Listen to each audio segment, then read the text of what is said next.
Thank you very much, Hooksy. Well, it's good to see that the Australians are enjoying themselves here in the Caribbean. They have played some very good cricket. They won the Test series and also they won the tournament, but they are also having some fun. That's what life is all about. Work and the fun. Play and work.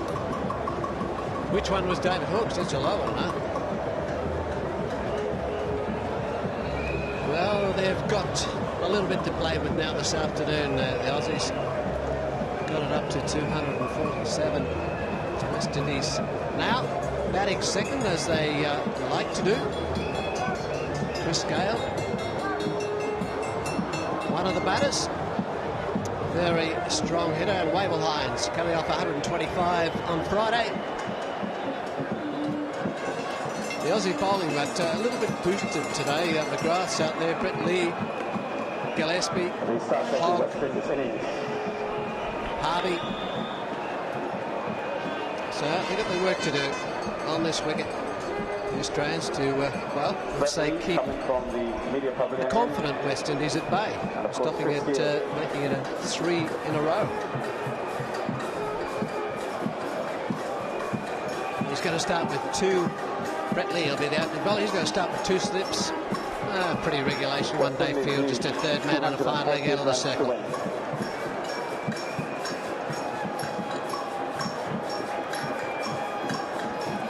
As we have seen throughout this one-day tournament, Brett Lee can be a bit expensive, but he takes wickets as well. Ricky Ponting is in the dressing room. He's not out on the field at the moment, so the vice captain Adam Gilchrist will be the man in charge. He'll be looking for early wickets. First delivery going past the outside edge.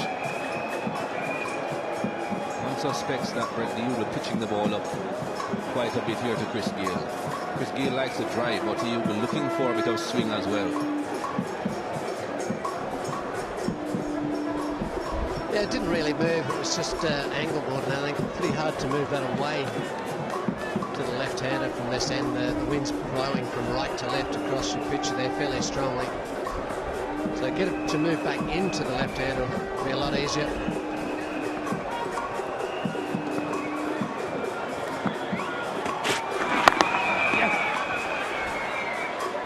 Well, got Chris Gayle out with a short delivery. A little bit like that one he just received there the other day. Gayle slogged Lee for a couple of, well, good boundaries. Took him on. Then Lee surprised him with a very smart left arm. A little bit similar to that one, but a bit quicker and a little bit shorter.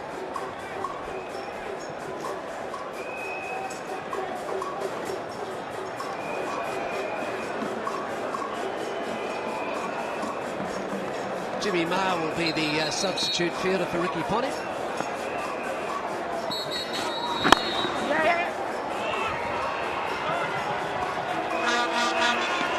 I think we'll be seeing quite a bit of that from Brett Lee. Some short balls and some well pitched up deliveries looking for the swing.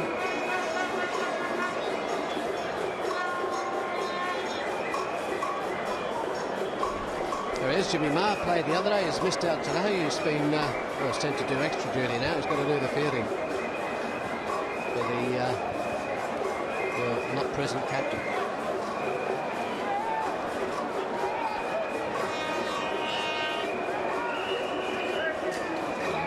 Just making a quick change. And the Simons comes into gully.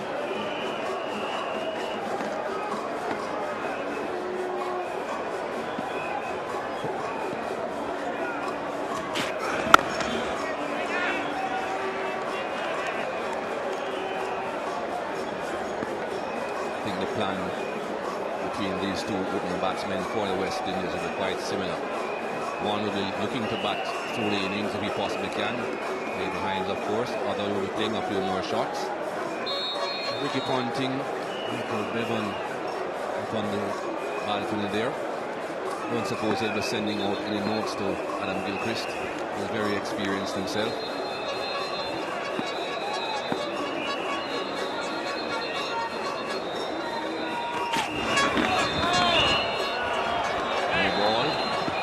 Indies are on the way.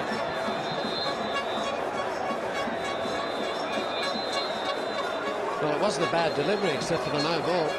Did move away from Hinds. So watch this. Ooh, jags away from him. Good ball, but all in vain. Overstepping that crease. We saw Brett Lee the other day. Clean bowl. Gayle with a no ball.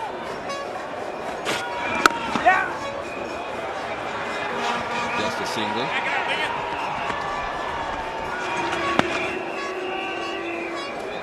So in that game on Friday, that Australia conceded 30 extras to the West Indies. Wasn't a very big score that they were chasing. Just slightly larger than the one today in the 250s. 30 runs, 30 extras, that's a lot. Certainly don't want to be giving away that many today.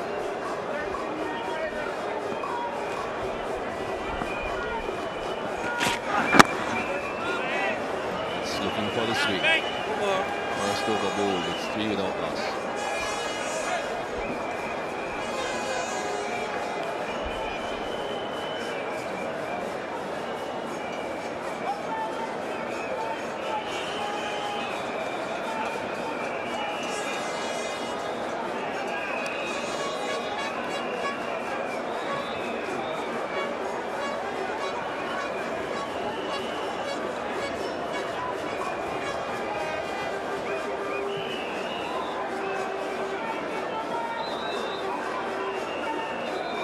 Continues with Jason Gillespie from the 7 balls bowled before that no ball from Brett Lee in the very first over. Steele on 1, behind similar score. With Hinds to face Gillespie. Quite a bit of batting there for the West Indies. Lara, Sarwan, Samuels, Carter Powell, Ricky Jacobs, David Bernard Jr. All very capable with the bat. Is throwing the new ball to Jason Gillespie. And going into the Darboy.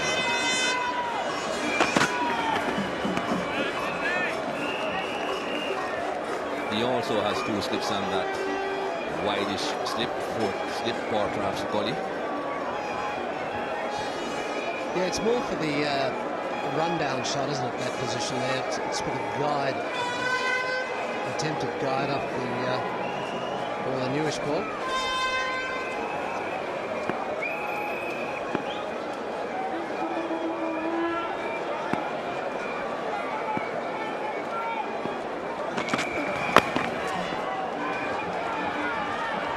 Darren Lehman at fine leg.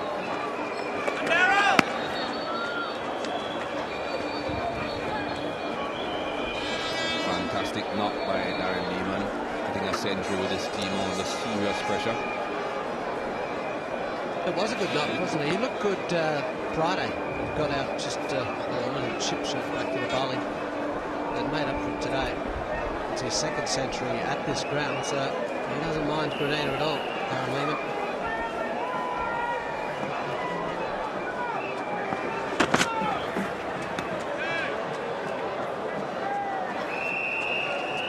Chris Gayle on strike.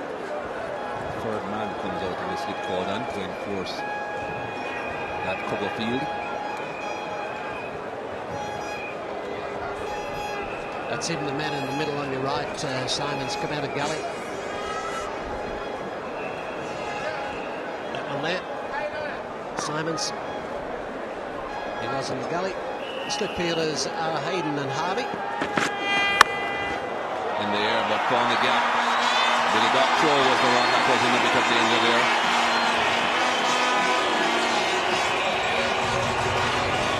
Well, it was upish, but it's past Brad Hogg. It is, I think, a point there. Well, it's more past the umpire there, Billy Doctorow. Way away from Hogg. Swings the bat. Chris Gayle. And when he connects, they usually disappear.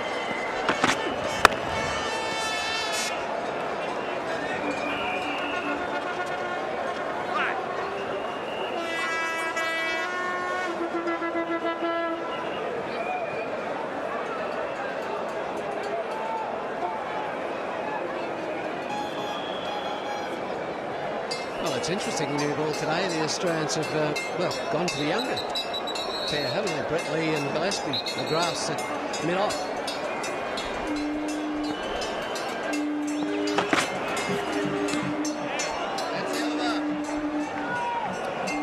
Eight without loss after 2 overs.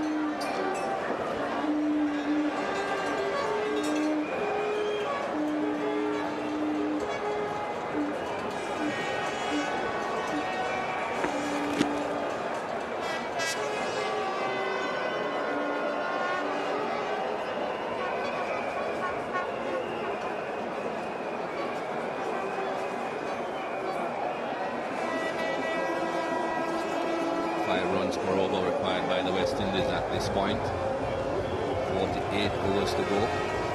Very clear day. 1 doubt whether Duckworth and Lewis will be required in this game today. Found a gap on the offside again, way behind. That should give him 2 runs.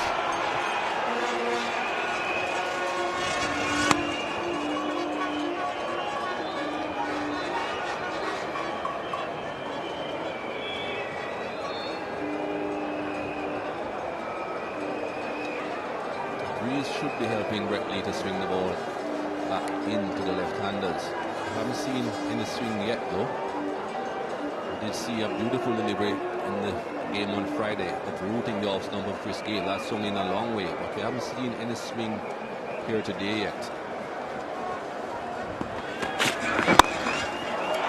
That didn't swing either. It was still in length. Another couple of runs for Hinds.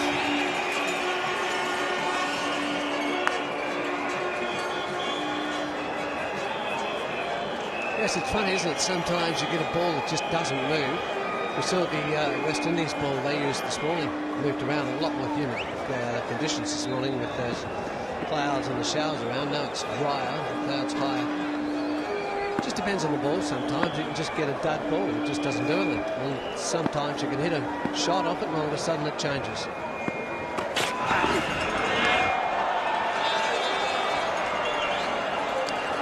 These short balls are bowled. The umpires just check with their partner at the square leg position to see the height. First one above shoulder height, and the signal from the dog throw. Once it's above shoulder height and below head height when the batsman is in his normal standing position, it's not a wide.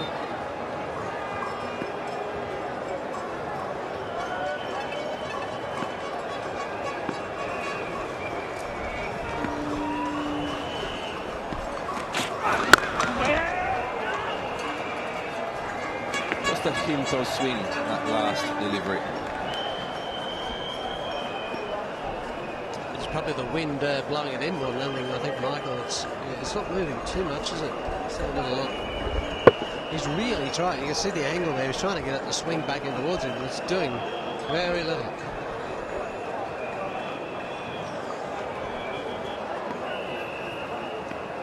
Well, that's the breeze we're talking about, and that's the direction that's blowing across your screen from right to left.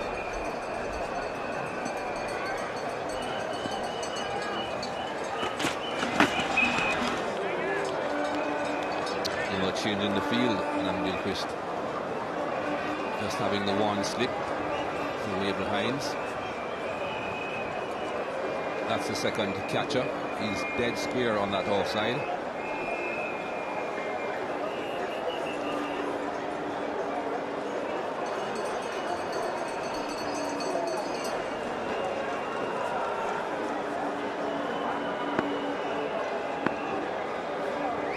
See if he gets a half volley or anything to cut, it's going to test Harvey, I think it is, out there, that position, especially the way Gayle hits him.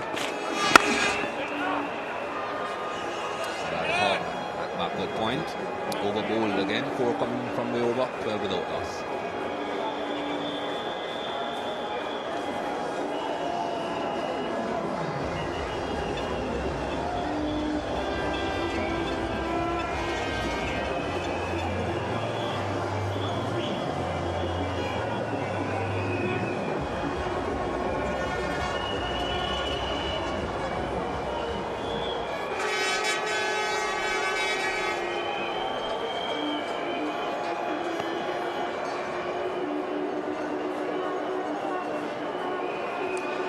crowd in again today. A bit quiet at the moment, just a few horns being blown.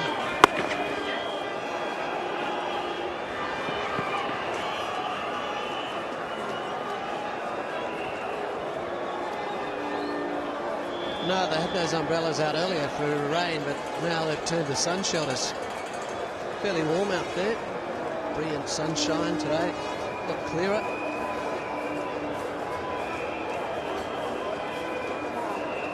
And, well, a lot more people in today than Friday.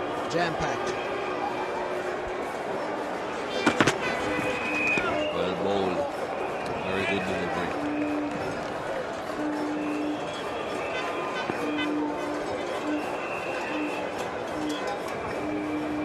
Yeah, this is the better end to bowl. If you want to bowl to the left-handers, get it to just move away a touch. Just like that. You see it here from a long shot. And it hit, just swung past the outside edge of that bat.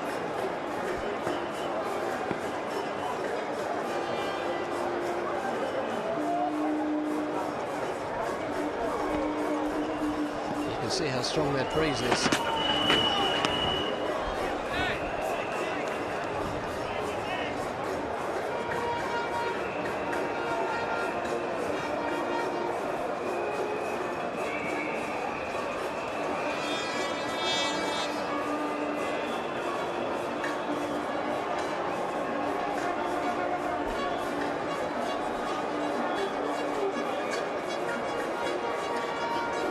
Most of the islands around the Caribbean well represented here in the Queen's Park Stadium in St. George's, Grenada.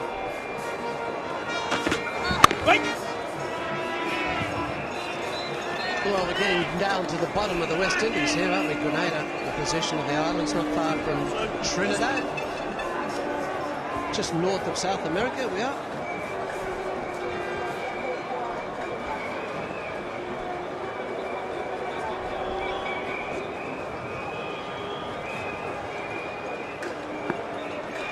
St. Lucia, where we were last weekend, was just a touch above us, and now we're about 120 miles south of that, and probably about the same distance north of Trinidad.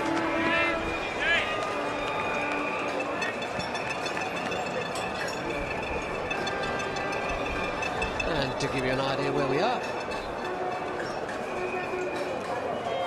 on the right-hand side, down low in that square,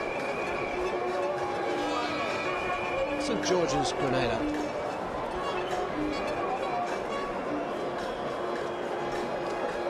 On the western coast down the bottom.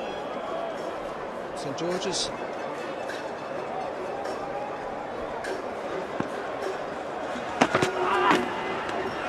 That's the over. Just one from the over.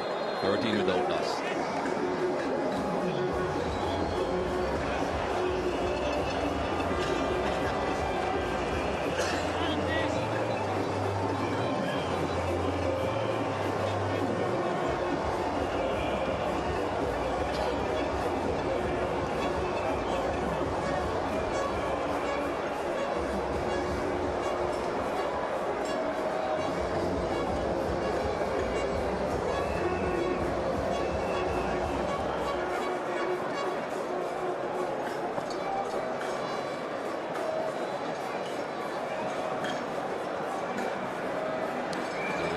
From all different positions here.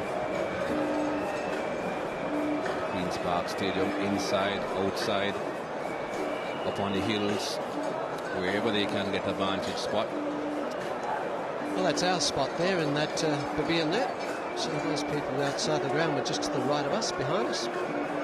On the balconies, we'll see Hooksy's holiday house shortly, where he was commentating from the other day. That's well played. His total control, Chris Gayle. He's a tall man, so he got on top of that well. One of you was trying to keep it down too much.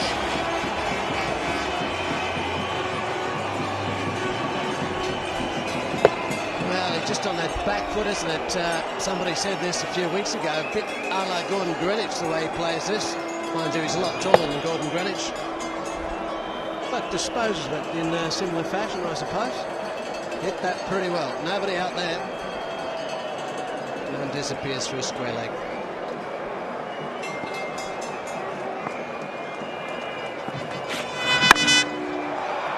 Not into the gap on this occasion. Andrew Simons doing the fielding. Another change on the field here from Adam Gilchrist.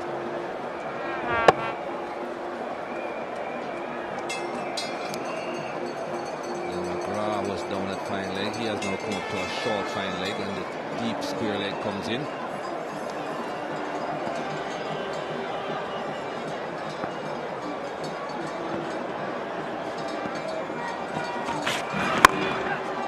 Found the gap on this occasion.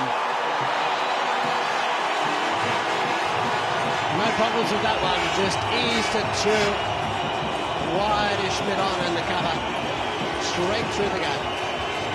Just flew off the bat, races away through the boundary. Bang.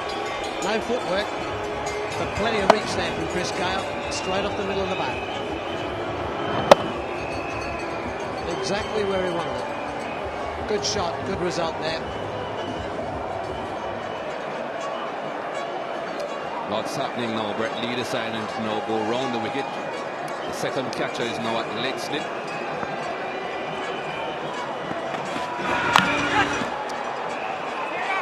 Well, Will Hinds is just jogging down the wicket, but there's no run on. I don't think he realized that the fine leg or the short fine leg had come to a catching position much closer. It's got caught up at his arms and his body there. Never wanted the run, sort of intimated at first that maybe there might have been a run on, never wanted it, but Wavell Hinds at the other end just took off. Had to scamper back.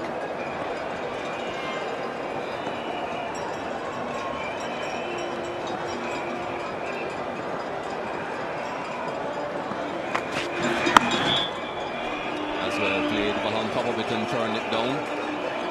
Deep backward square leg comes in to do the fielding. Michael Clark.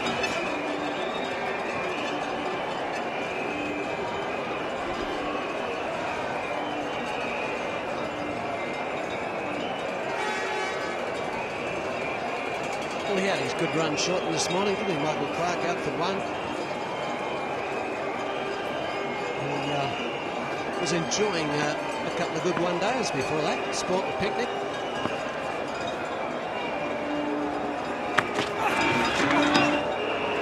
Good pace that from Brett Lee.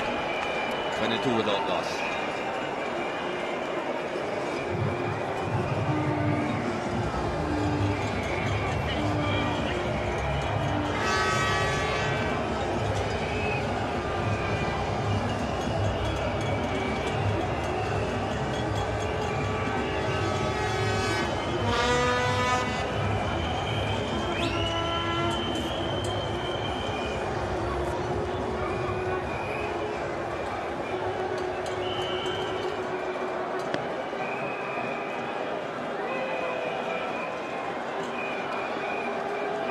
Runs ahead of Australia at the same stage, the West Indies. Well, he has given himself a bit of room there, Chris Gayle. Won't go all the way to the boundary, and the Simons will cut that off.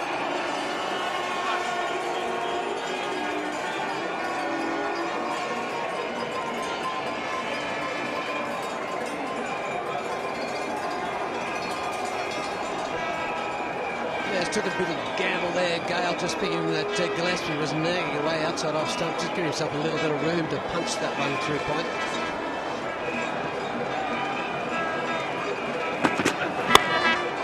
Well, that will go for four though. Well, this time he decided, well, I don't need to punch a through point. I'll just smack him back past himself down the ground. A little bit of casualness like Matthew Hayden in this one. Walks down the pitch, backs away a little, and, well, you could call that a tennis shot, sort of like smacks it back past him. Doesn't want to get carried away now though, Chris Gayle. Jason Gillespie has been giving him a few steers earlier on.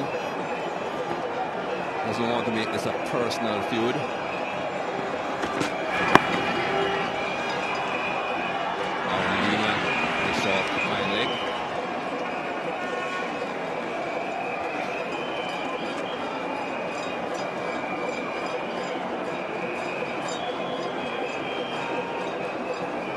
Lehman realising Gayle was taking a little bit casually, threw it to the far end. Backing up there.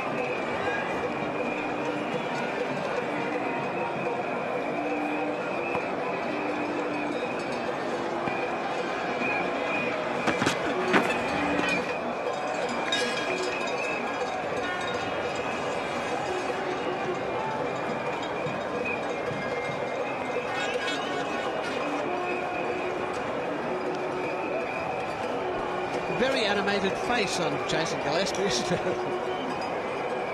I think he's showing up a Hollywood horror film. He's been giving the stares, as Michael Holding said to the batters on this pitch. Well, I don't know that it works out so well.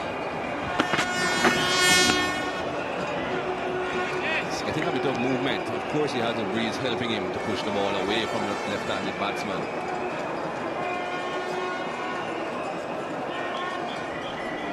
He's just going wide of the crease there and angling it across. See how wide he is. Just a little bit of movement off the pitch.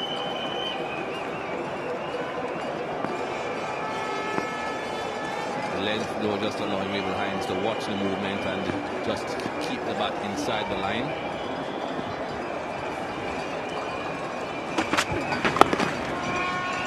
A very comfortable single that makes it 8 runs from the over. 30 without loss, West Indies.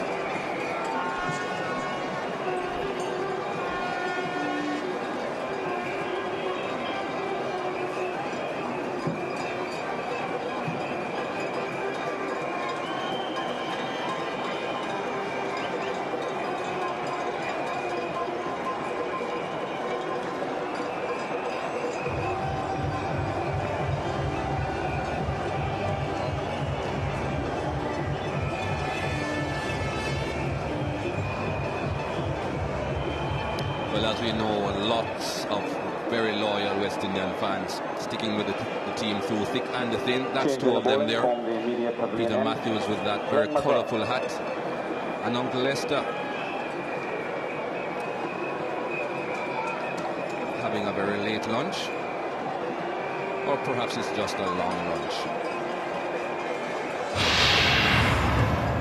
Glenn McGrath, most experienced of the Australian fast bowlers, now coming into the attack. Have a look at those best figures. 7 for 15 recent World Cup in South Africa.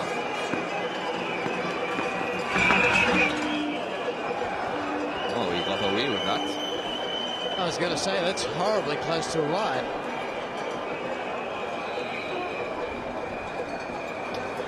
Let's have a little look to see where it went, the red zone there. Well, he has got away with it. McGrath looks like he's had a haircut since the other day too.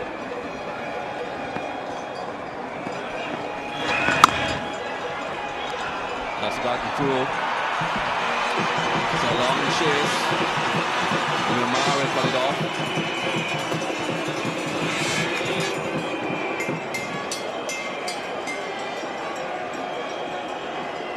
Just trying to pull this one away. It come off a little bit slow. It's got the underneath edge, just closed the bat off too early on it and didn't get the full face.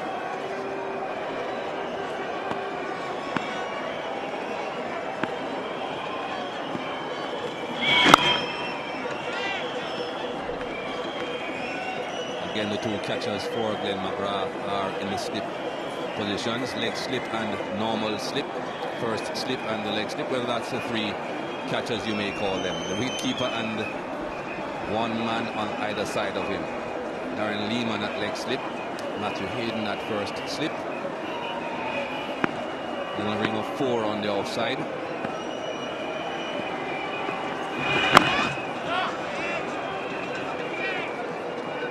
Not too many singles available in that semicircle between backward point and the mid-off. No, not if he keeps it in that length and that position there. It'll make him have to take the risk. And then the onside, well, there's just 3 men. The leg slip, a mid-off, and the man out of the left-hip pitch just behind square on the fence. That's gone for the fine. It's a long chase from the man coming from just behind square. Michael Clark it is.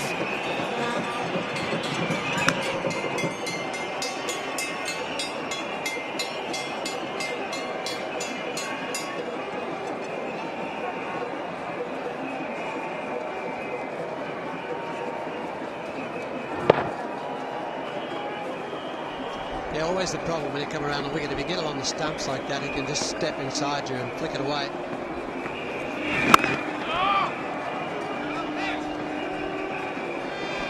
Over bowled, 34 for none.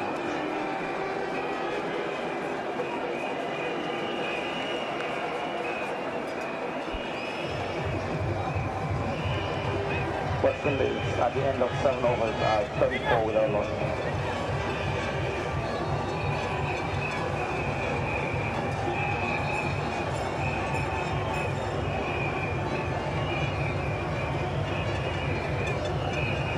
Gillespie to continue with his skill.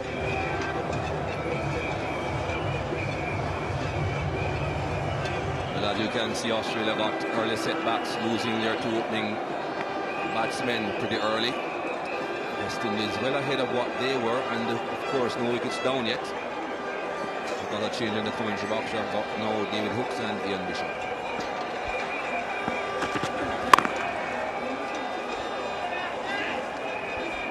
Michael. Nice calm start for the West Indies.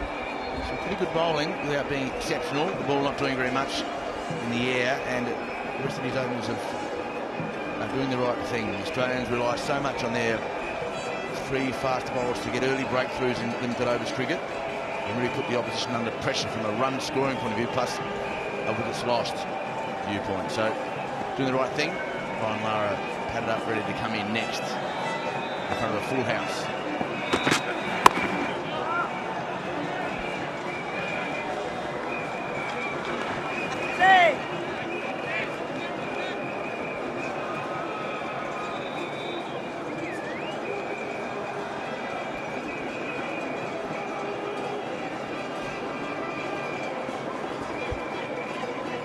Construction workers.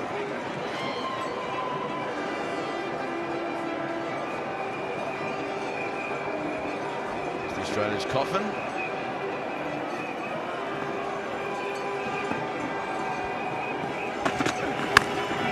Got it over the top of first leg. Went very, very quickly. And Hayden couldn't get his hand to it. In fact, it went so quick. He may not have been able to reach it anyway, but it certainly went really quickly past him. He didn't seem to have time to elevate, which is what he needed to do, Matthew Hayden. Been standing at his full height, he might have gotten a hand, but as you said, Chris Gayle went very, very hard. And with a newish ball, Matthew Hayden normally gets both hands to these. It's a very good slipper. And passed him in a flash.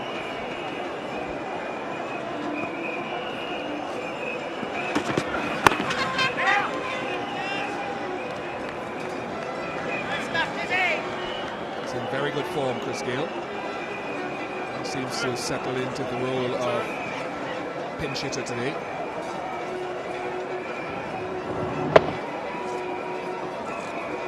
Very, very hard. Couldn't get across to it, really. Let the bat fly.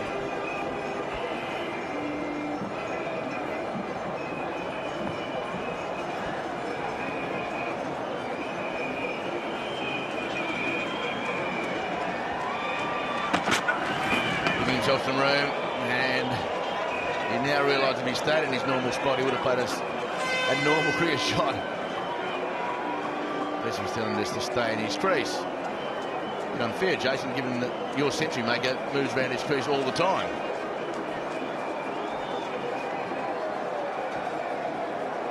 When he's in this type of mood, Chris Gayle can be infuriating to bowl to. And I think he's infuriated Jason Gillespie. Just asking him how he's doing, what type of form he's in.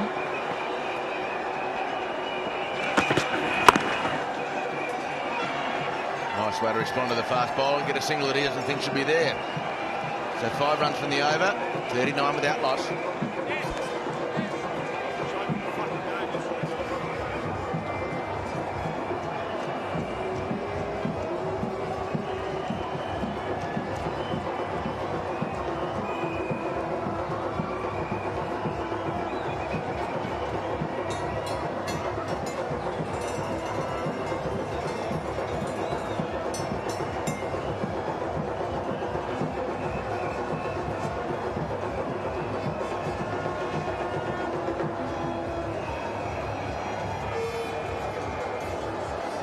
McGrath, whose first over cost him 4.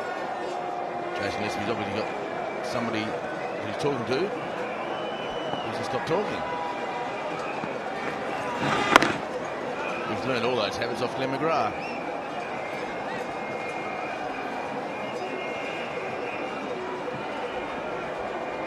And I think this man on screen is one reason why the West Indies will want to get off to a good start and maintain it. The game came down to the end, to the death overs on Friday, and there wasn't a Glenn McGrath whose accuracy towards the end of the innings can be a turning point.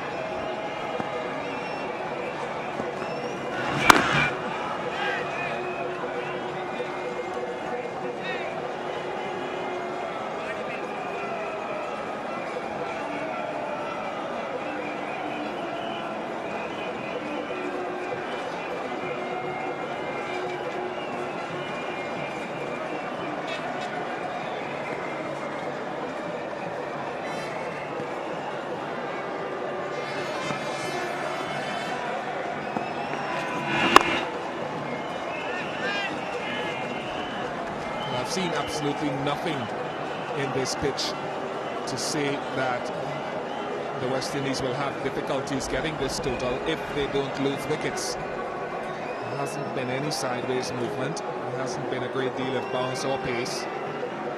So at the moment it's just a case of pacing the innings.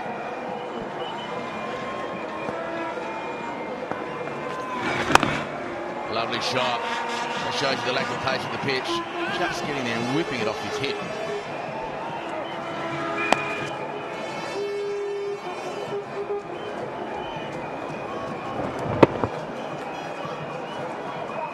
Looks in very good form, and he starts pulling and hooking as he did to Bretley early on, and then you know he's in top form.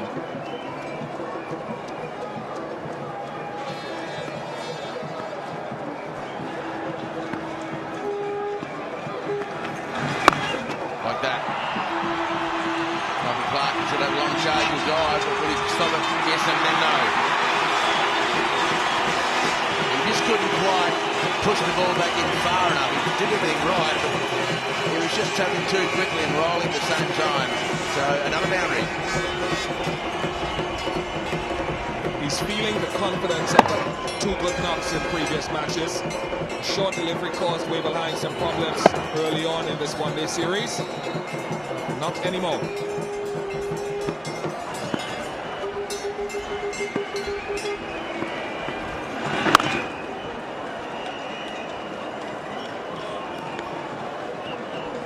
Over 44 for nothing.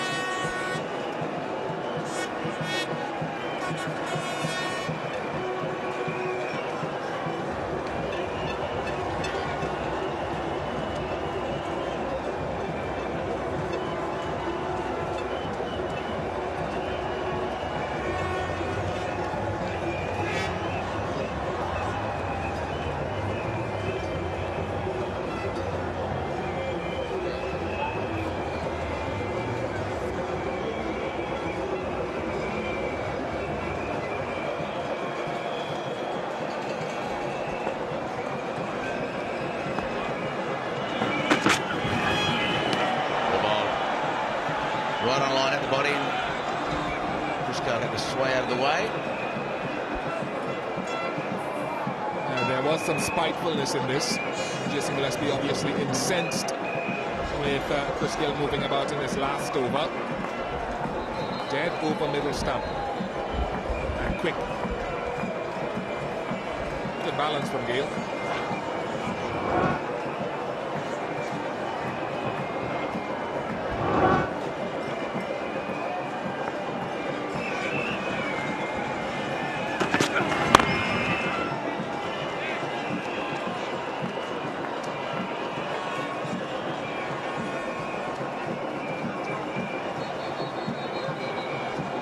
Bowled over a couple of times today, even while he was bowling.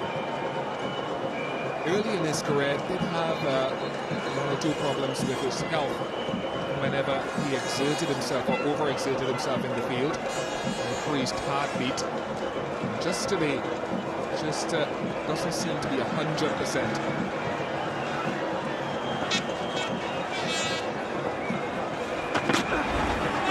Beautiful bowling out in the red part of the over. It's been a good over for Gillespie. 3 balls, no runs.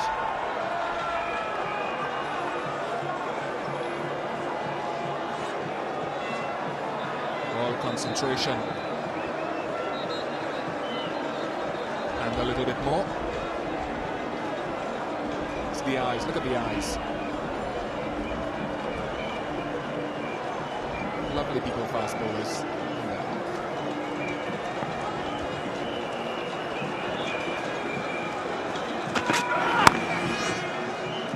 See a lot more of those big eyes starting next Saturday when Muir comes to town or goes to Barbados. That's the first 1 days. Feature of his play. Big eyes.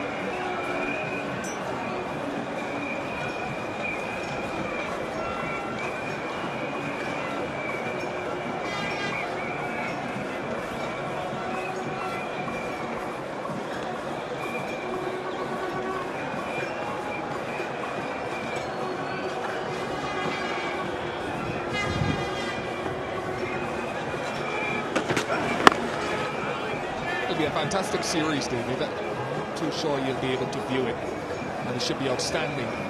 Marilitheren, of course, is going to be the big drawing card as we look at the phone numbers for ticket information.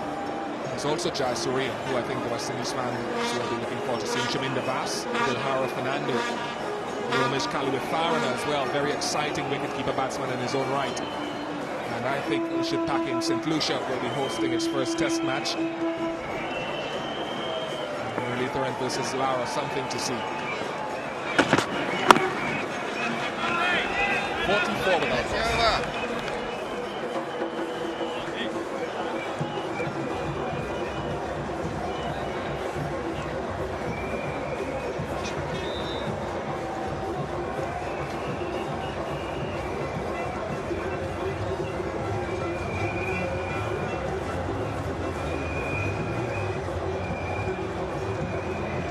Back to 10 overs, 44 without any loss.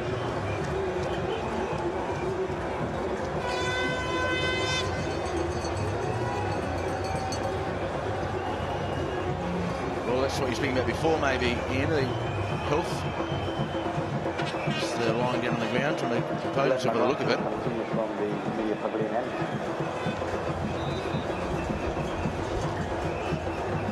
That's what happens from next weekend. A double-header in Barbados, Saturday and Sunday, followed by a game in St. Vincent on the Wednesday. A few days off. And the first test in St. Lucia and the final test in Kingston in Jamaica. So some concerns being shown by Brett Lee. He's had some problems today with people. Ricky Ponting retired, hurt at the end of the 8th over. He certainly doesn't look all that well. He's pretty fatigued and pretty distressed. It goes back, and I was just thinking about it this morning on the way to the ground for some reason. When I first toured with him to India in 1998, came in as a replacement from West Indies A team to India. He struggled throughout the tour with an irregular heartbeat, something that the West Indies board have checked out thoroughly over the last couple of years, and it really hasn't raised its head for quite some time. Ronald Rogers, the West Indies trainer, looking on with keen interest. And that is until today. It's been a tough series, it's been a long series, and he's played his part with both bat and ball, picking up 5 wickets today. Just might be welcoming the little break that the West Indies have between this game and the first one-day international next weekend, or this weekend coming up against Sri Lanka.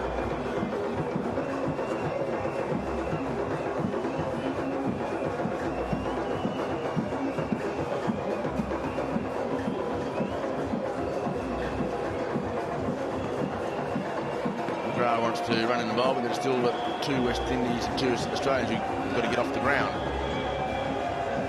Hayden at first slip, and a man at short back and square leg, it's Lehman. Beautifully bowled. That's classical Glenn McGrath bowling to the left-hander from around to the wicket.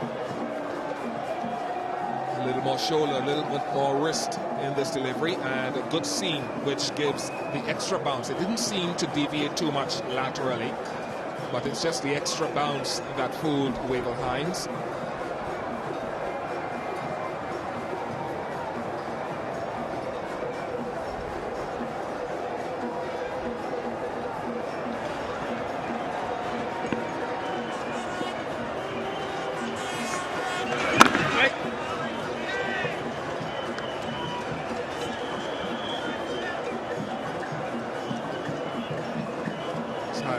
Outstanding return to this one-day team, Wavell Hinds. Look at that kite. Kite is landed, and it's gone again.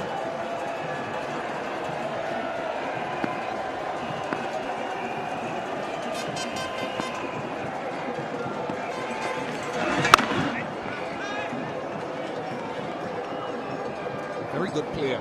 And I think not enough credit is paid to his attitude. He's got a superb attitude in the test matches. He kept wicket for Ridley Jacobs, opened the batting, and then batted for a long time. Does all the hard work in the field and with the ball. Really is committed to the team.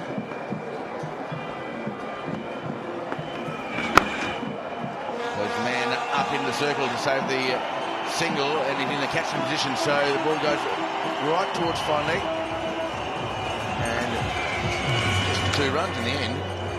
So Brad Hogg doing the fielding. So one would suggest that just 2 runs where the ball went that far away, that he's not too fit. Yes, Chris Gayle isn't able to motor along at 100% at the moment. Once again, he's hobbled over at the non-striker's end.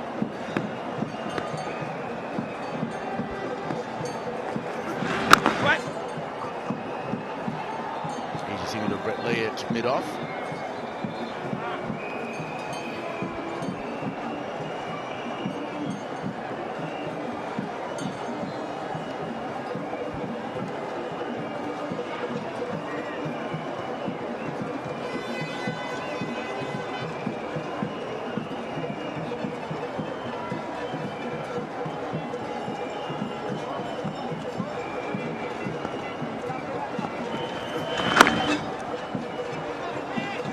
From the over, 47 without loss.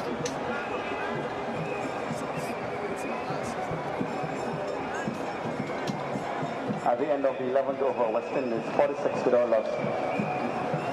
47 without loss.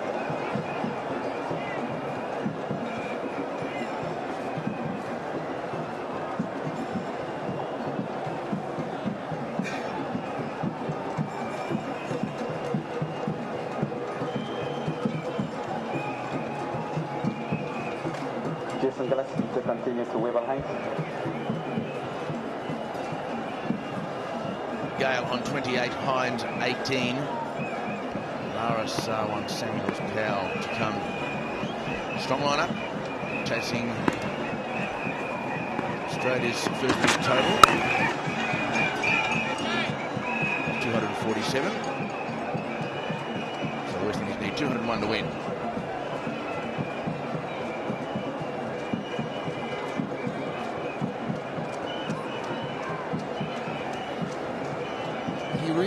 One of the nicer guys around at Jason Gillespie, in spite of the fact that he seems to be a Jekyll and Hyde character once he gets the ball in his hand. One of the most genteel personalities you'll find in the Australian team. Well, bowling game. We've got some anger inside him at the moment. Jason Gillespie is taking his angry pills.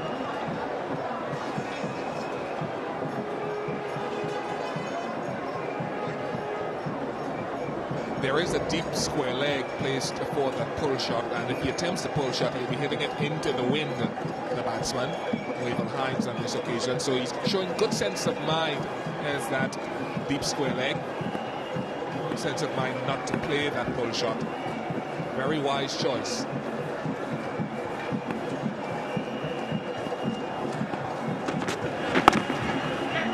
Good running.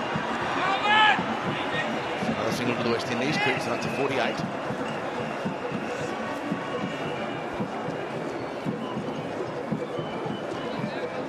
Lots of colourful people and outfits at the period right at the West Indies, but that is without doubt the brightest shirt that has ever been seen at any period ground anywhere. That is the standout shirt, so he doesn't get lost on his way home. You can still see it that far away.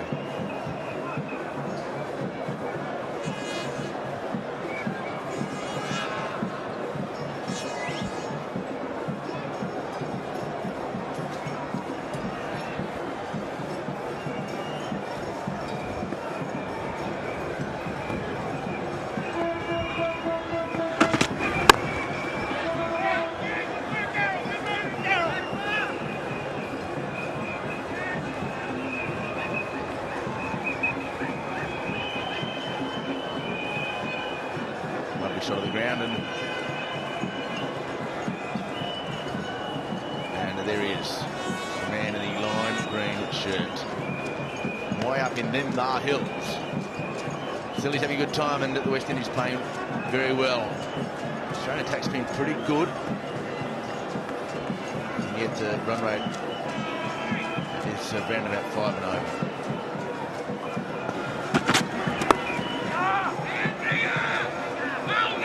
I should say. Maths wasn't very strong.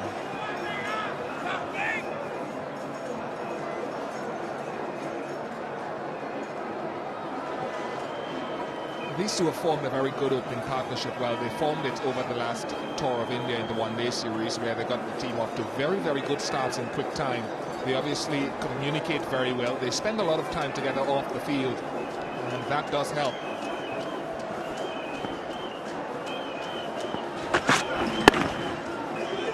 Single to end the 12th over, 49 without loss. That's the over. Don't forget cricket, lovely cricket returns to the stadium on Wednesday, June the 4th. The Sherlock Kennedy in the 15-11 will play against Sri Lanka. And of course, Johnson continuing with the Gayle and Lara 2015. Sri Lanka expected to arrive here today in the Caribbean and will journey over to Grenada on Monday.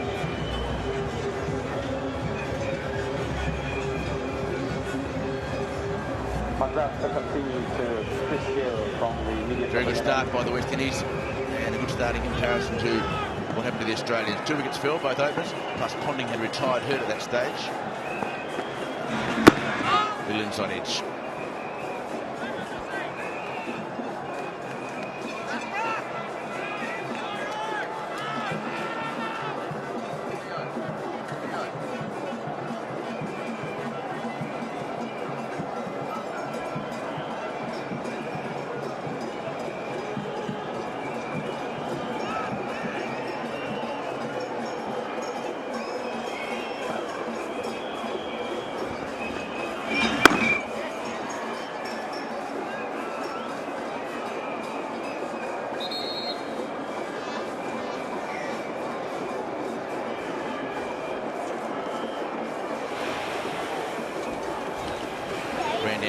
Beach, very far from the team hotel.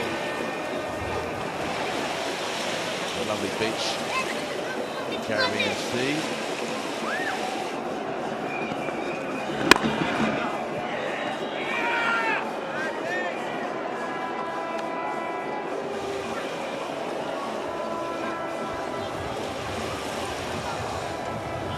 Lots of watercraft and Greg Norman's boat.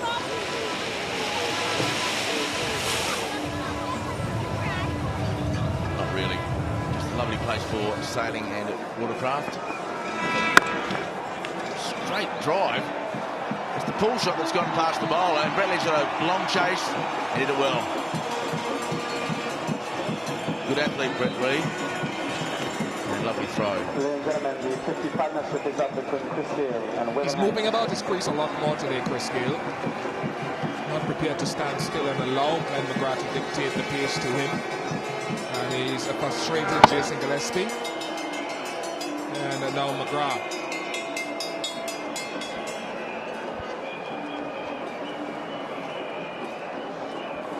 Australia still showing good commitment in the field. doesn't really appreciate batsmen moving around the crease. It's one thing that frustrates Glenn McGrath a lot. As great a bowler as he is, we've seen Hayden and Lehman move about the crease.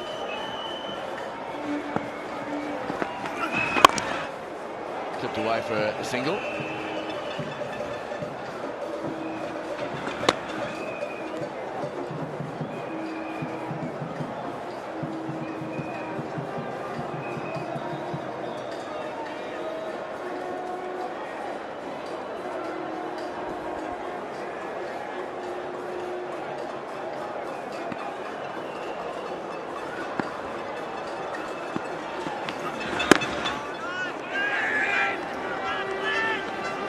Over completed, 52 without loss.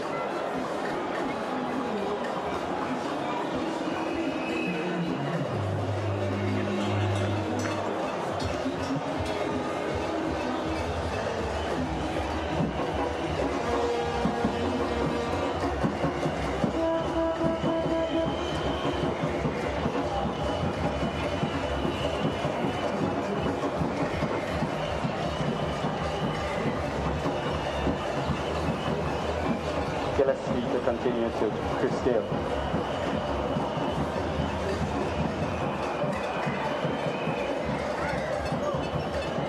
This is a sellout here today in Grenada, and therefore coverage going into the people's homes of Grenada.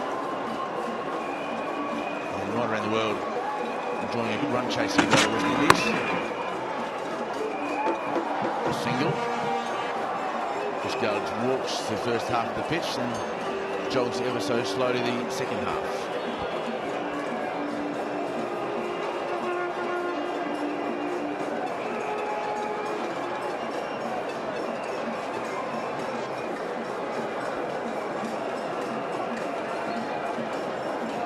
Umpiring so far in this one-day series has been reasonable.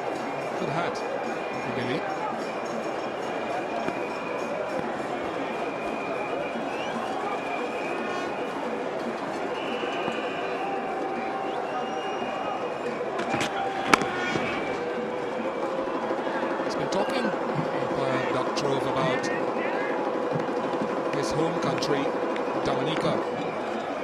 Preparing the ground for the 2007 World Cup, and in his heart he hopes that it is done quickly. A source of frustration for him because he thinks it's a good opportunity. He has had a good season so far. He works in the Ministry of Sport in Dominica, and the Australians just get everywhere. He's following in the footsteps of David Hooks. In the air, on bounce to Simons.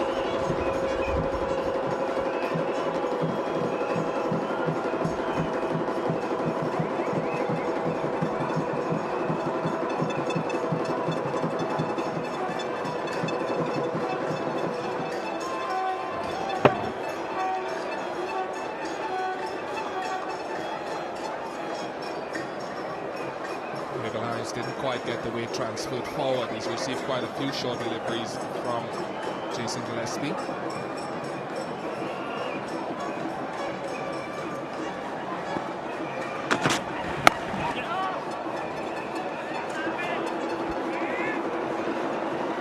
It's been a good period of play the last 4 or 5 overs or so. So much so that the West Indies run rate has now dropped back to below 4 runs and over.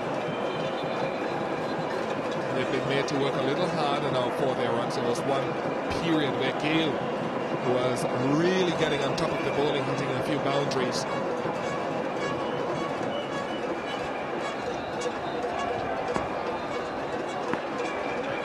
Always the introduction of Glenn McGrath brings some type of economy.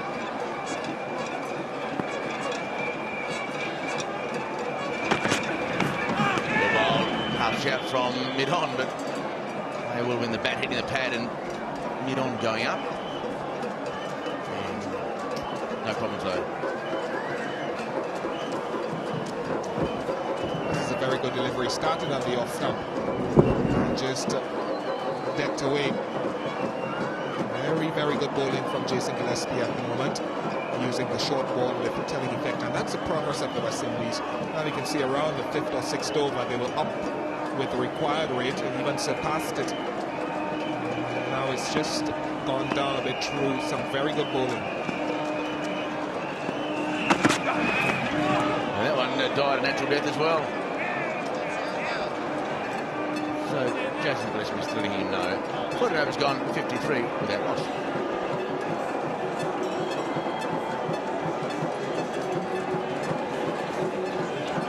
This is an urgent page for the driver of vehicle HM649. So please remove your vehicle now. It's an emergency. The driver of vehicle HM649. So please remove your vehicle now, for it's an emergency.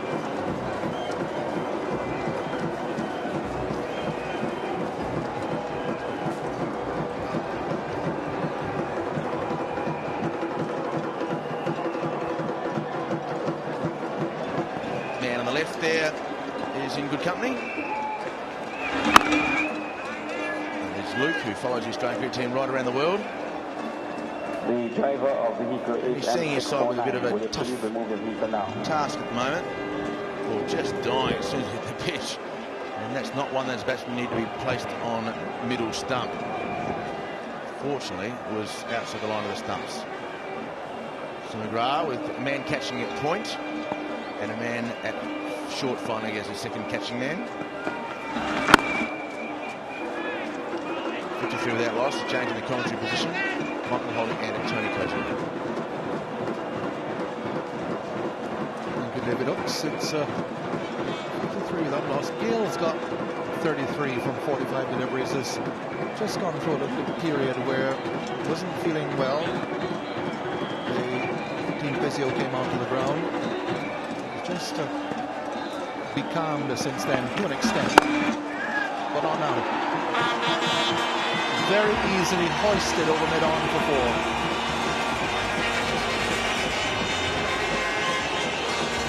When we were coming down to the latter stages of the game on Friday, we saw Hinds playing a shot like this off Brett Lee. Chris Gayle, similar shot. Same result, 4 runs. Ball just landed in towards the stumps. Not really a bad ball. It was still just outside off stump. But a good shot. Well fielded. It was really travelling. Well struck, but not far enough away.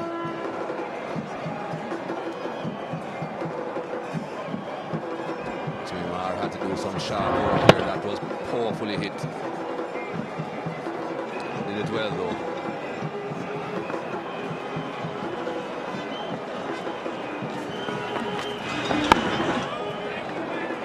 Clever, slow delivery from McGrath. Hinds spotted it late, spotted it in time. Correction, Gayle spotted it late, but in time. So many variations of these slow deliveries. Coming off almost the 3rd finger there from Glenn McGrath.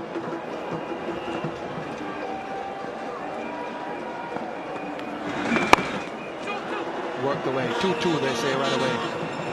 As soon as the ball was hit, you heard Gayle say 2-2. It's over. 59 without loss. 15 gone.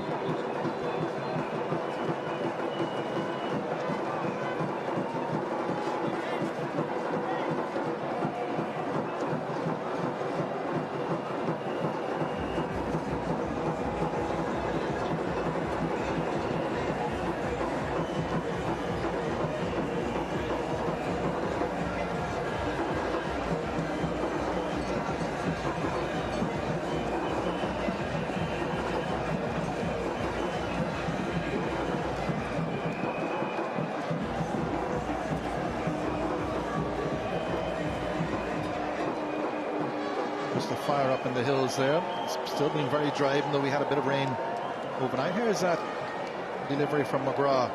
That slow ball, as Mikey was saying, between the 2nd and 3rd fingers.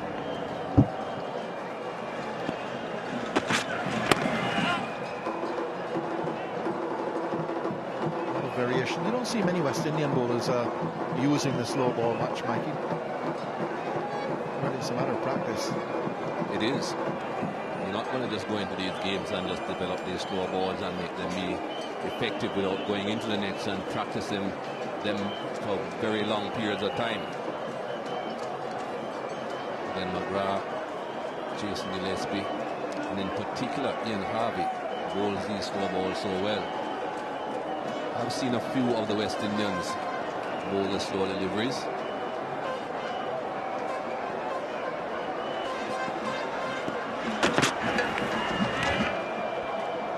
Best exponent of the slow delivery that I have seen. Didn't play Test cricket. A lot of people would have heard of him and seen him around the world, though. He has played a lot of professional cricket around the world. Australia, England, South Africa. Franklin Stevenson. I've never seen a better slow delivery.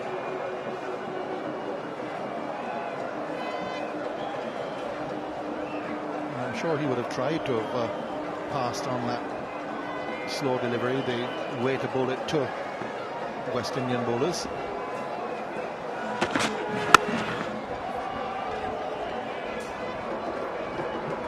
Perhaps either they don't listen or can't understand, or it's too difficult for them to do. It's not easy, but something that has to be worked on. As all variations, we now see off spinners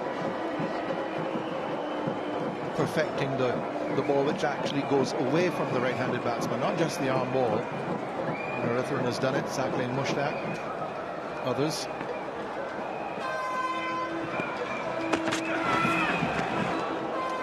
I'm going to be a little bit controversial here now, Tony. I will question those off spinners who do spin the ball away from the right-hander.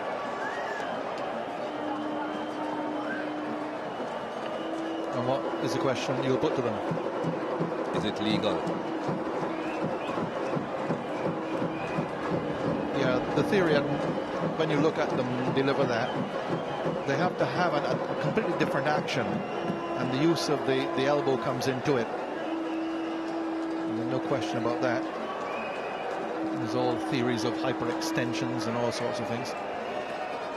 Something that's certainly going to be raised at the International Cricket Council meeting in London next month. Outside edge to third man, just a single. This has been a very good spell by Gillespie. He's in his 8th over now. He's just conceded 23 runs.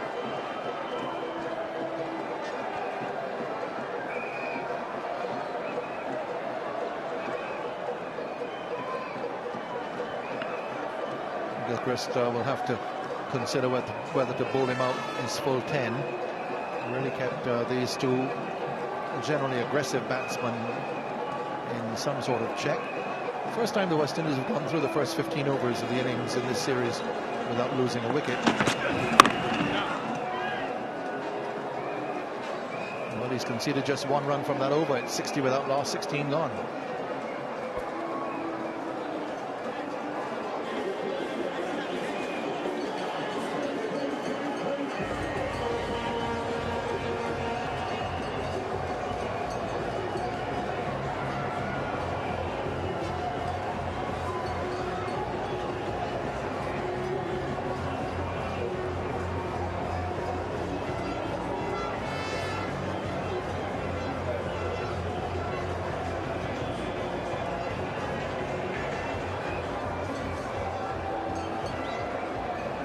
Only the second time in the tournament that a team has gone through the first 15 overs when the field restrictions are lifted without losing a wicket. Australia did it in the 4th match at the Queen's Park Oval. They reached 66. He's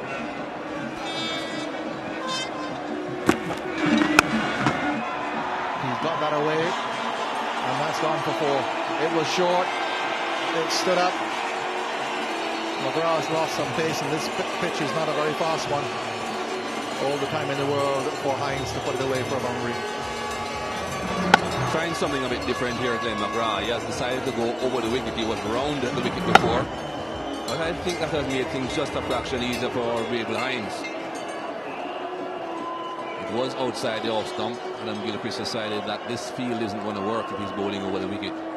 And I don't think it can work. Now a man comes from the outside to the mid-wicket region.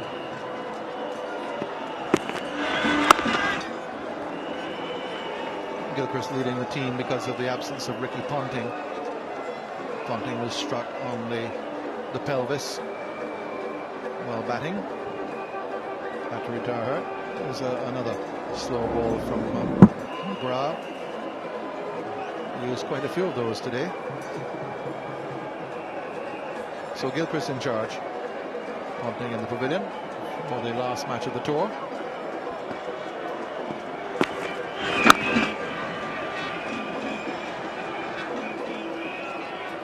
Got a blow from Merv Dillon when he was batting, missed a pull shot, and it took a nasty blow right on the pelvis. There it is. You could hear it through the outside effects microphone or the stump mic, and it limped very badly. Had to be lifted up the stairs.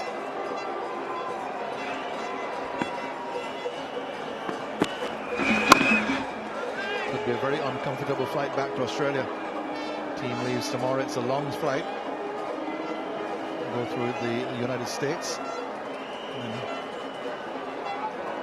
and right across the US and then down through the Pacific before they get home.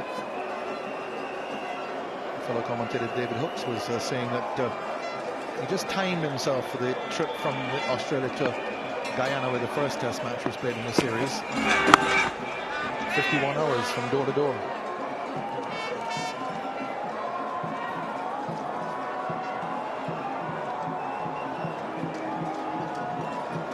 It's a long way from anywhere really except New Zealand, of the cricketing countries. New Zealand is even further away than Australia when you're traveling from the Caribbean. When you look back to the first West Indies tour of Australia, 1930-31, they had to go by ship through the Panama Canal and transited New Zealand.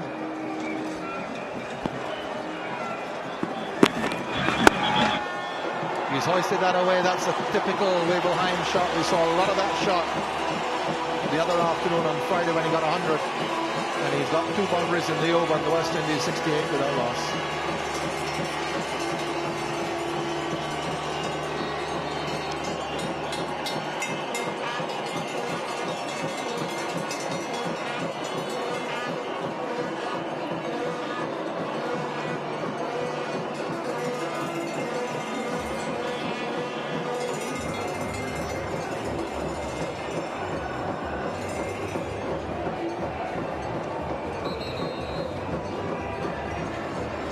So it's a good time to inform you that the Gayle and Lara series continues on June the 4th, Wednesday, June the 4th, as the Shell Academy Invitational 11 will play against Sri Lanka here at home. And adults will pay only $10, and all children are admitted free. Of course, Sri Lanka will arrive here today, arrive in Barbados later on this evening, and they will journey over to Grenada on Monday. They will play the Shell Academy Invitational 11 here at the National Stadium. Adults only $10 and all children are admitted free. Lovely cricket on Wednesday. Don't forget, from July the 25th, Spice Mass 2003. All of you visitors have a chance to come back to the Spice Isle to enjoy Spice Mass 2003 from July 25th. Don't forget, today every 6 that is hit, Gayle and Lara will donate $100 to the program for adolescent mothers here in Grenada, and every 4 that is hit, $3 will also be donated to the program for adolescent mothers.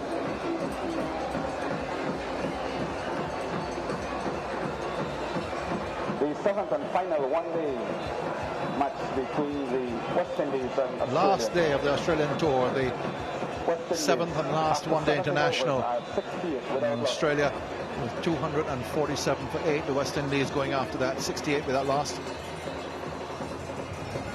Statue there, Christ to the Deep.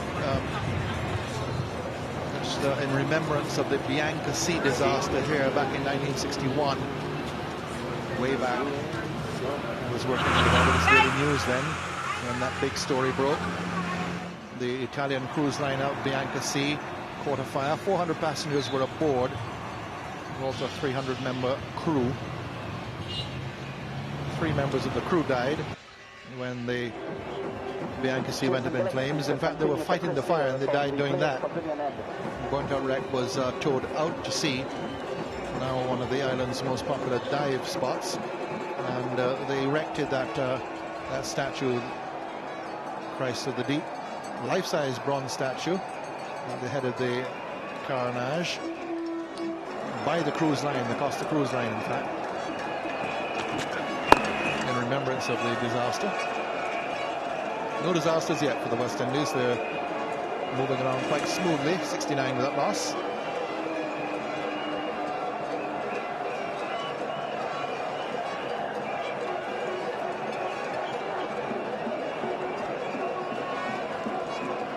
Hinds, a tremendous return for him. Wasn't in the original West Indies squad of 15 for the series. Injury to Shivnarine Chandapol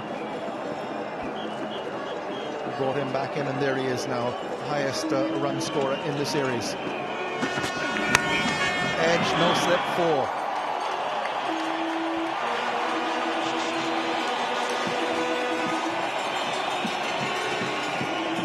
Very profitable shot that has been for both David Hinds and Chris Gayle. We saw Chris Gayle edging one earlier on when there was a slip, but flew past Matt Hayden so quickly, and it was reasonably wide of him as well. Produced 4 runs. Again, the flashing blade of edge found, and he creeps up even further away with Hinds. 281 runs in this series so far. Only 5 games as well. Fly him down very quickly for the match in St. Lucia. Got dropped after the first 2 test matches when Chris Gayle came back into the side, Gayle having missed the first 2. They've got a very good record together in test and in one-day internationals. The record in test is very good, and not much different in one-day international. 75 matches for David Hinds, so quite experienced. Average of just below 30.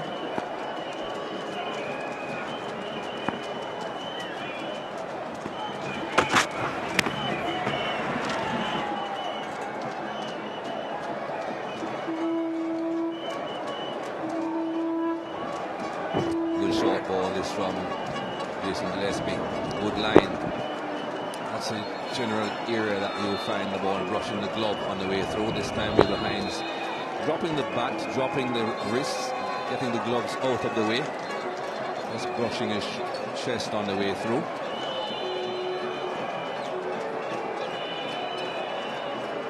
.75 games also for Chris Gayle.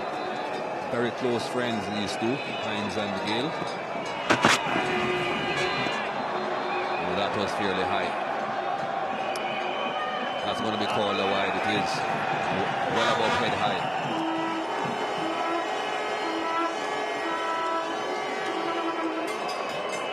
Bowled very aggressively, Jason Gillespie. A number of bounces in this spell. This is his 9th over.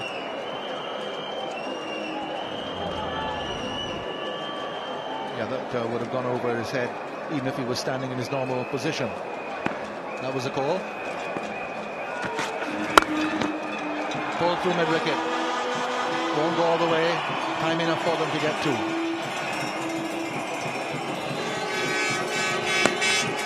Yeah, they're very good friends. They both come from Jamaica, play for Jamaica, and they have a good record at test level. They've opened in 22 innings at tests, and their average is 46.86 per partnership, which puts them just behind Gordon Greenidge and Desmond Haynes for the West Indies. Of course, Greenidge and Haynes opened in 148 test innings, averaging 46.92 per partnership. Hit him hard, got him on the shoulder. Didn't appreciate that at all, Jason Gillespie. 76 without loss.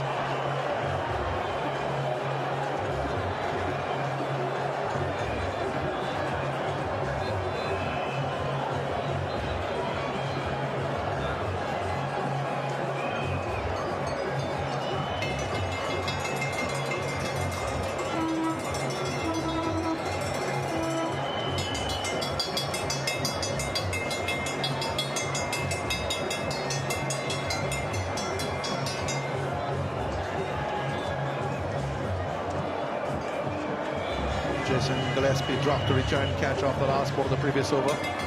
But I think you could better say he preserved his Adam's apple. He really was traveling back, hit very hard by Hinds. No way he could have held on to that. 76 without loss, 18 overs gone. We're going to have the first spin of the innings. Andrew Simons is going to come on, replacing Glenn McGrath, 5 overs for 21.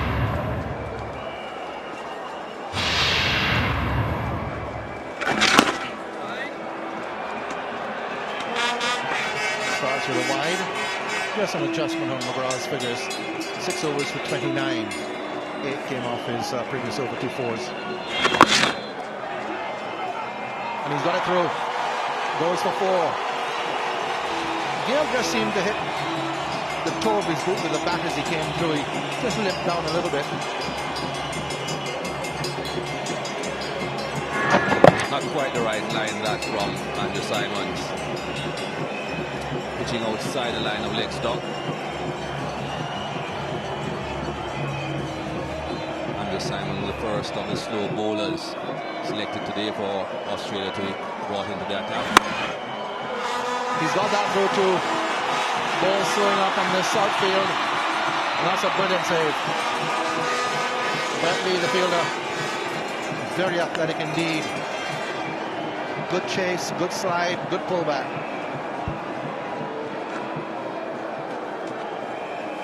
He's quick, Bentley. That was good work. Still trying their best to save every run possible, Australia. That's cleverly bowled. He was just shaping to go into the sweep shot. And had to adjust it. An appeal from Simons for a leg before decision.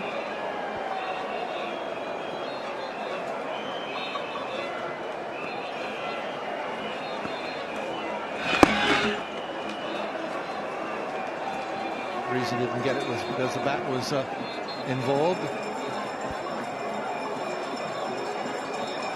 Might have just brushed the pad on the way through, just barely brushing the pad and then going on to the bat. You won't find that being given out, LBW.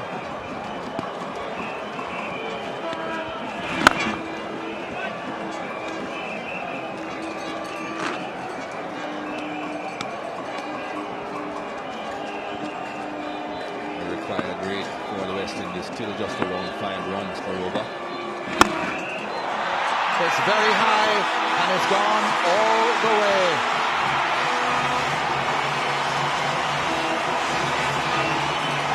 He hit 6 sixes in his unbeaten 125 on Friday. That's the first one here for him. 19 overs gone, it's 90 without loss.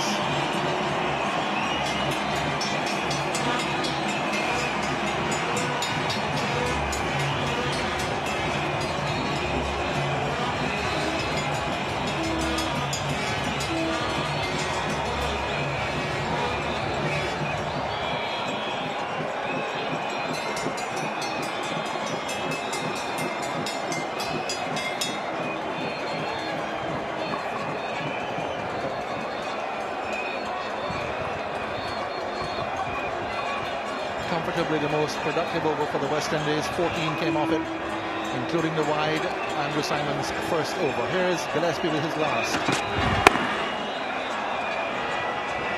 9 overs for 31 before this for Gillespie.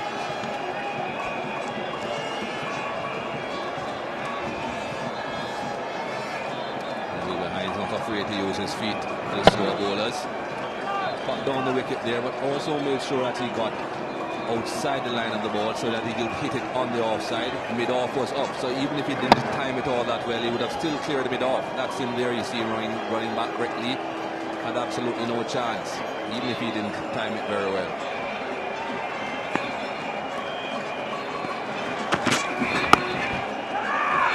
He's a long way down. If he hits, he's out. He doesn't.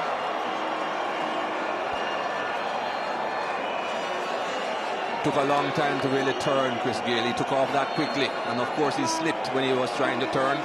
He would have been out by a distance. By a distance if he had hit. Maybe the Hinds initially thought of a run. Wasn't done.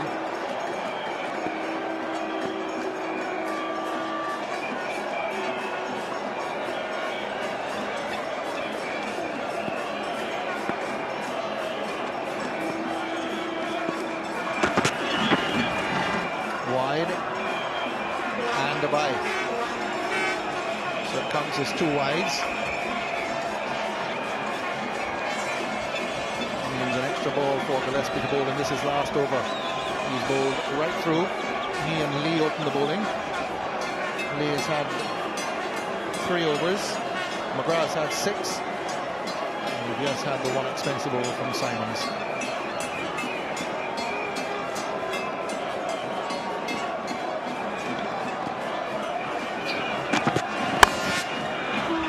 It's gone through. That'll get him his 50.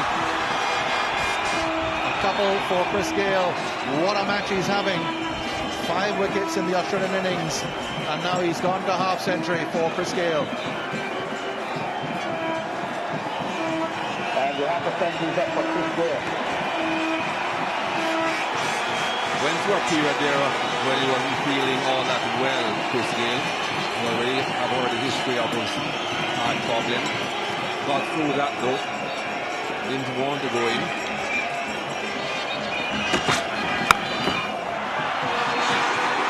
Now there'll be a couple more for him here. He joins a very famous West Indian. Only 2 West Indians have got 5 wickets in an innings in a one-day international, and also scored over 50. The other one was a chap by the name of Viv Richards. Sir Viv, now the chairman of selectors.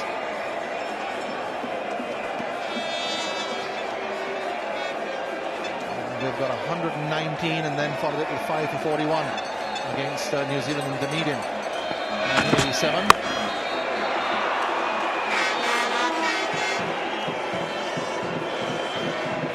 Chris Gayle's still got some way to go if he wants to match that with 119 air.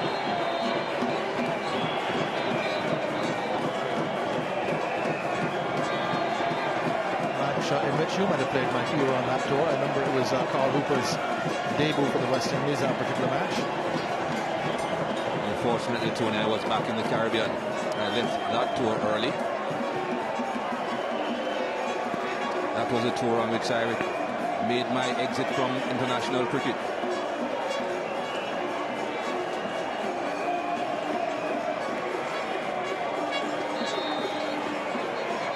It was a warm day in Dunedin, which generally is a contradiction in terms.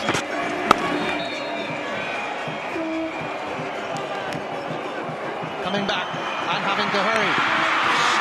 Good running in the end to take on Brett Lee's arm. Always a gamble, but they raised the 100 after 20 overs. With Gayle 53, Hinds 42, Queen's Park in a frenzy.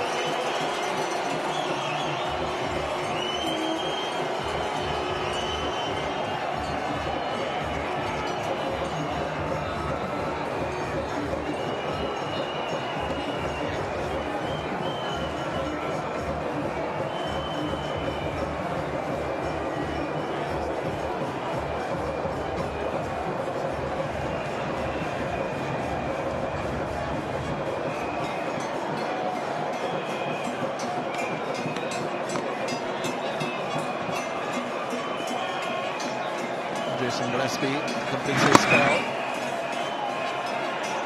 10 overs, none for 41.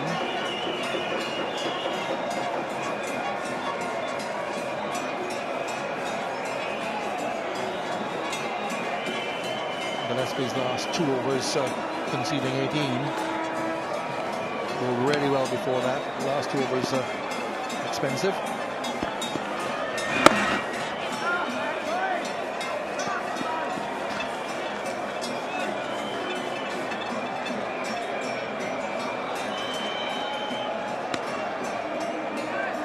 Certainly a solid foundation for the West Indies being set by Gayle and the Hinds. He's down the wicket again. He's gone for another 6. Yes.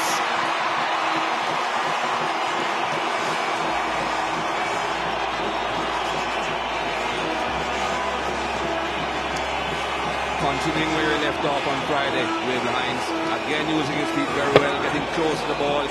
Knows that Andrew Simon isn't getting a lot of spin, so he doesn't have to get very right to the pitch. Swept away. Comes back for a second and joins his good friend and opening partner, Chris Gayle, on the half century.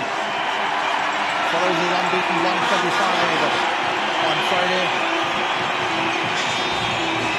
79 in the 5th one-day international in Port of Spain. So he's in a rich vein of form here, Wavell Hinds.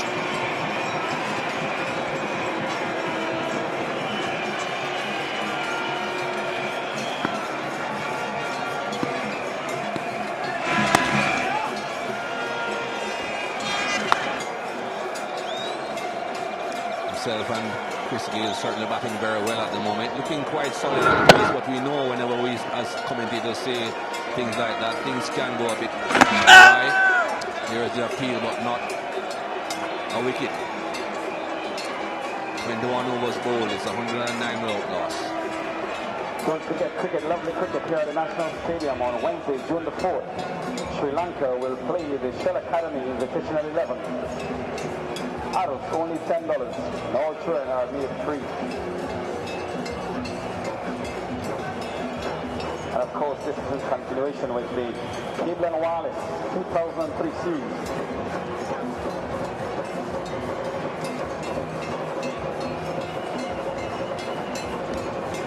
West Indies after 27 overs are 109 without loss. So Gayle and Hinds, the two Jamaican left-handers, have ensured that the West Indies have a very solid foundation. 248 to win.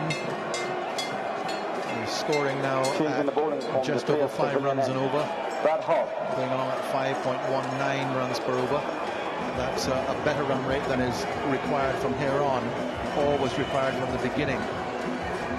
4.96 was the requirement at the beginning. So you can just top it out to 5 and over.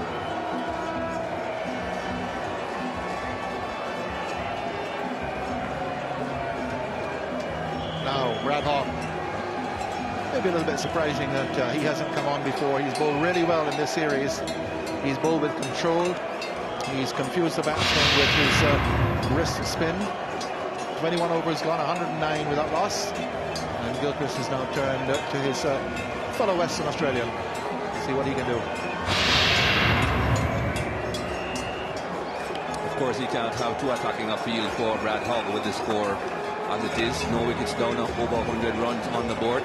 Or perhaps Brad Hogg would have been brought into that attack a bit earlier on when he could have had a slip, or perhaps even a man at forward short leg. Some attacking fielders at least.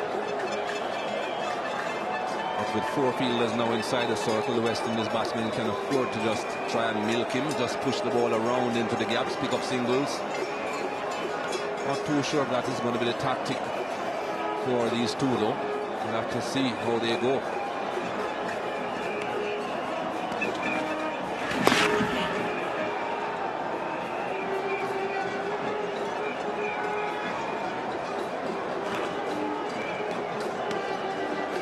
McGrath fielding at that short backward square position. And support behind him in Brett Lee, who is a bit squarer.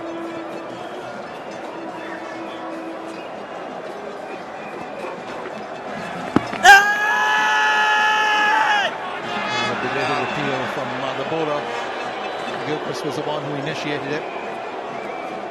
Umpire Rudy Kurtzen will have none of it. As usual, it's the keeper who starts it all. Pitched, perhaps part of the ball was on the line of leg stump, but it spun a bit. Still a way to travel. One right through Simons, who is usually such a safe fielder, and goes for 4.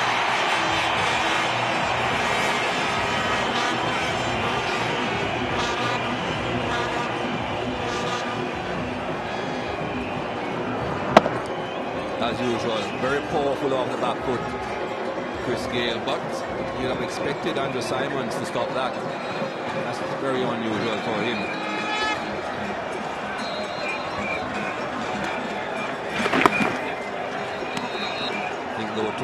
West Indian supporters will be glad to see that it's not just the West Indies fielders who foul up in the field. Certainly they've been a lot sharper in the last 3 or 4 matches. Today they were very sharp. Now there's a significant, surprising, somewhat surprising statistic. The first ever opening partnership of more than 100 for the West Indies in 105 one-day internationals against Australia. Almost ended with that delivery. That's why he should have been brought on earlier on, Brad Hawk, when he could have had a slip at least. Ball is spinning. It's this type of surface where he'll get the ball to grip. First over in which he conceded 5, but it really should only have been 1. Misfield, 114 without loss.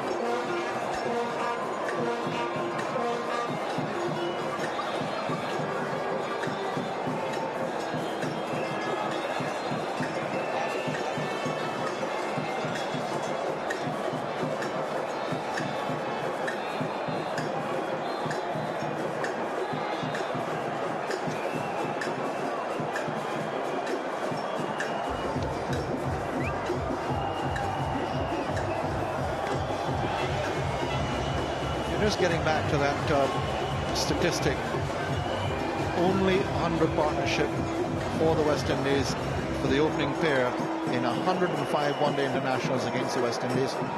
Twice we've had the partnerships of 99. No prizes for guessing that one of them was between Gordon Greenidge and Desmond Hinds in Sydney in 1989, and the other one between Sherwin Campbell and Ridley Jacobs, and that was Kensington Oval in Barbados in 99.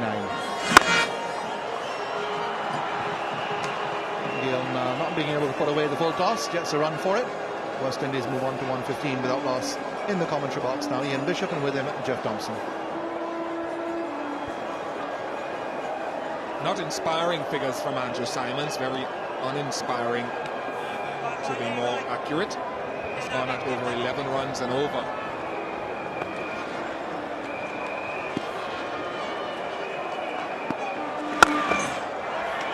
Well, if nothing else, he's inspiring the batsmen to play some shots. They're enjoying.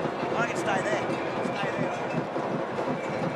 I think it's been very good batting, and I don't think that we've worded it or vocabularies wide enough to really describe how good a partnership this has been. Both batsmen have had a good strike rate, Chris Gayle more so. Oh, that's good! There was a little period between the 6th and 12th over where they really struggled against McGrath and Gillespie. They weathered that.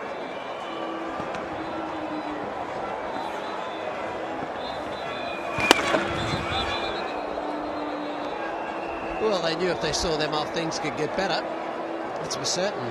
And they certainly got better in their second high rise, haven't they? That's very solid and higher. Knocked him over.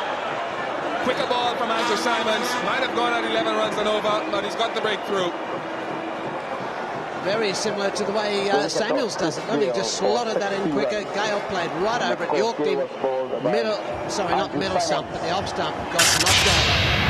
There we go again. Drifts in, straight over the top of that, straightens up and hits off stump. So good delivery there from Symonds after getting beaten around the park. It's taken a while, taken 23 overs. The West Indies 1 down, 116.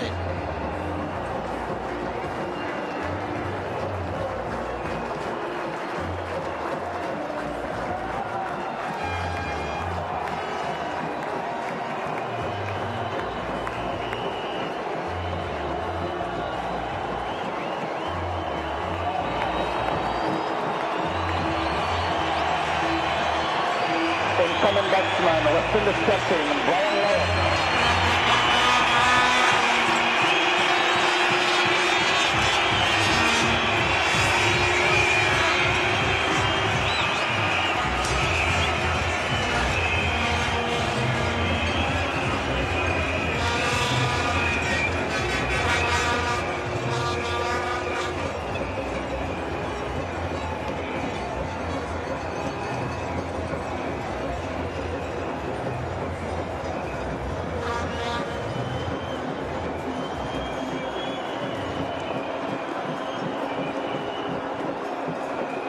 The entrance of Brian Charles Lara, the West Indies captain, greeted with tremendous applause by a sellout crowd here at Queen's Park because of that record.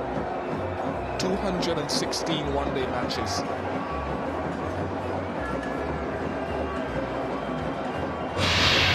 And a man in very good form, replacing Chris Gayle. That's how Gayle went. Just played over a cricket ball there from Andrew Simons. Fairly sharp, that one, just scooted through on the stump cap. There's a good view of it there from about mid-off. Oh! Off the mark straight away. And pushing hard for 2, and will get it comfortably. Successful over comes to an end. 118 for 1.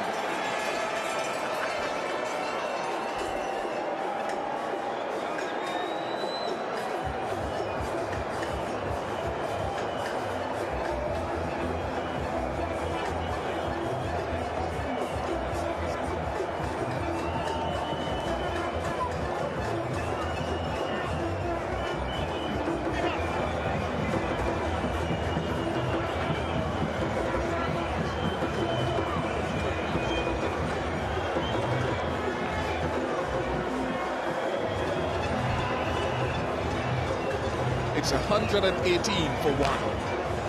23 overs gone. Brian Lara getting off the mark on 2 is Brad Hogg, who will be continuing to Wavell Hinds not out on 51.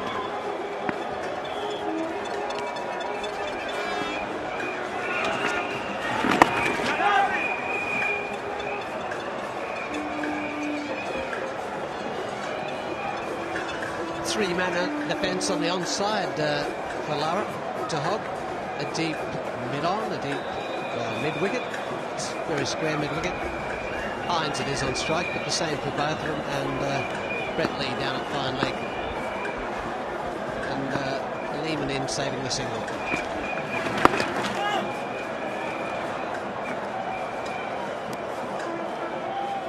But the only way Australia are going to come back into this match is for them to get wickets. And we see a slip in place to Wavell Hinds. Even though he has 51, Brad Hogg is relatively new into the attack, and he's gone past the outside edge of Hinds once or twice already. Oh, nice, Georgie!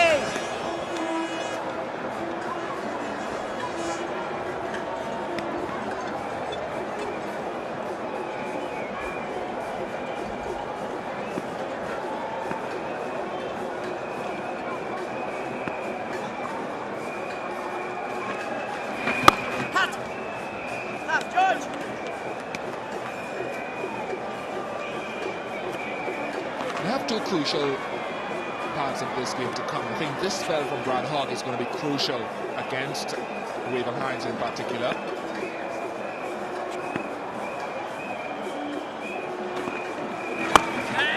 That's up in the air, and it looks to have gone for 6. That is magnificent. That's a good stroke. At least he knows to hit it with the breeze. He's not trying to hit it on the onside. He's hit that one slightly with the breeze to the offside. A nice vertical bat. Watch this. Beautiful. Just heading through the line there. Minimum amount of effort. And it's cleared all the fences. There it is again. Nice swing of the bat there. Just gave himself enough room.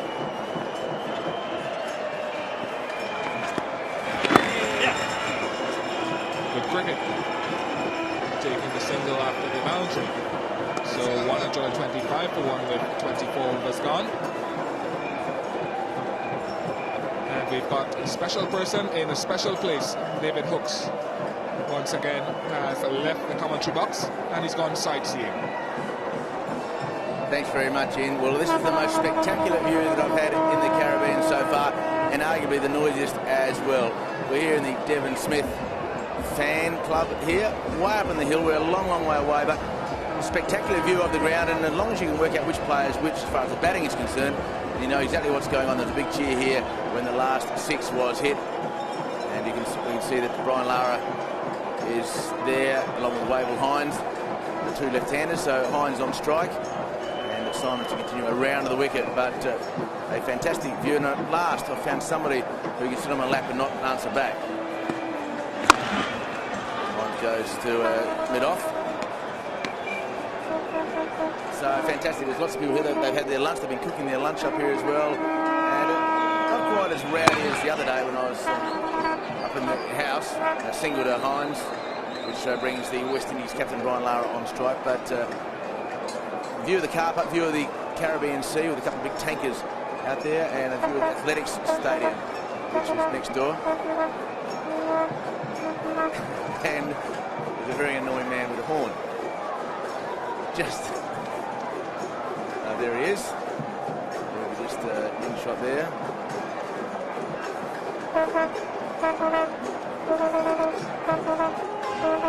Simon continuing around the wicket. Oh! Outside edge.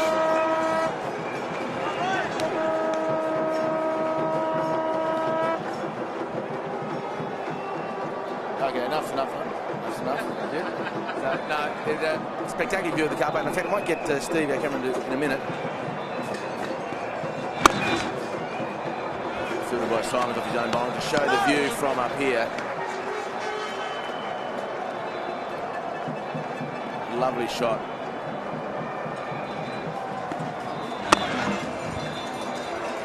Single down to long on.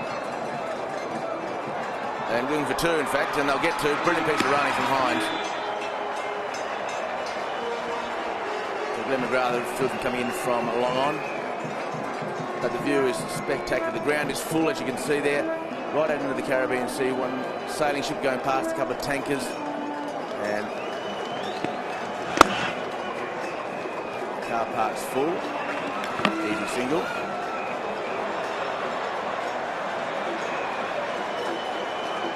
So see the ground, and just behind the ground is the Athletic Stadium, and all the cars in the car park ringing this ground here quite high up, as you can appreciate, up the dirt road from behind the hill.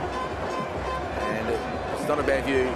From down on the ground, it looks like it's such a long way away you can't see anything, but it's quite easy to pick out not necessarily the players per se, but exactly what is going on. There's a big cheering when the 6 gets hit here and the 4 gets hit. They all cheer up here as they do in the ground, and it saves them a few EC dollars. So Wavell Hinds on strike, a half century to him, half century to Gayle. Brad will continue. He's bowling from the players' pavilion end. Of course, no Ricky Ponting, who injured his hip when he was batting.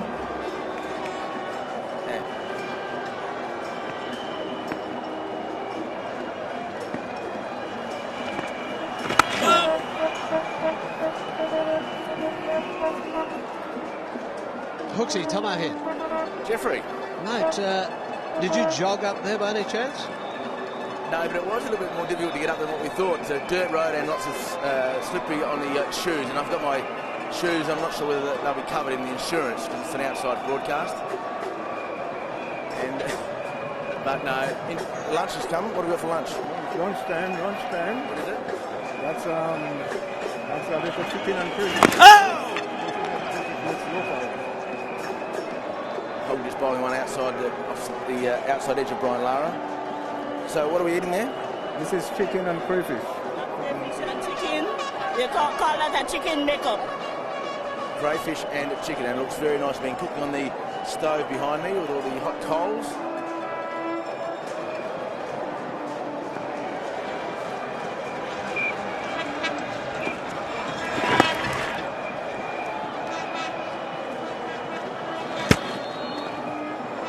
Now this is the man that's in charge. He's getting the beer, organising the food. Devon Smith, the fan up here? Yes, that's Smith Posse Group. So you like Devon Smith? Should be playing? Should he be playing? Yes, but once Smith can play well, because he understands, you know. So as long as the West Indies are winning. So Hinds on strike. Tucks it away towards mid-wicket. Douglas does pretty good to go and get the ball well. I might leave you, Jeffrey and Ian, in the commentary box because my turn for the crayfish and some chicken and maybe just one little carrot. Hooksy, I'd like to see your abseil down that cliff to get back. I might go fly a kite, Jeffrey. I'll leave it all with you two.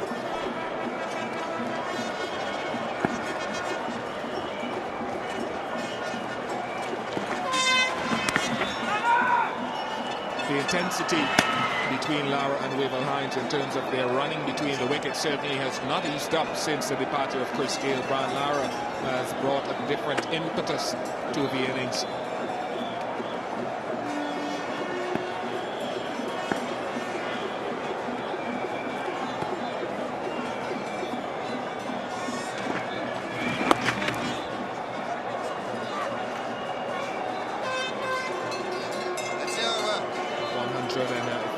For one after 26 overs. Wavell Hinds on 64 from 83. And Lara, of course, only on 5. Just came to the crease not so long ago with the fall of the first wicket.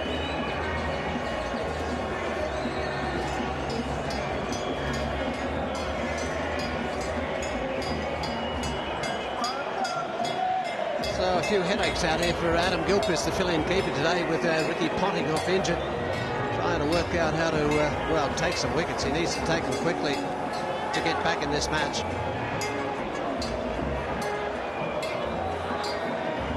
Well, he's decided to bring Brett Lee back on this time. See if he can take a couple of wickets. He's done it in previous games for him, got him back in the match. He's going to have a lot of work to do here about now. Well, I mentioned a little while ago that there are going to be 2 interesting periods. The first one is hot bowling to Wavell Hinds because it's a wicket-taking bowler, and this is the second for me. Now, when the West Indies were cruising on Friday, Brett Lee came into the attack, removed Sarwan, then he removed Marlon Samuels, and then Ricardo Powell fell to Darren Lehman. He's going to be looking for wickets again.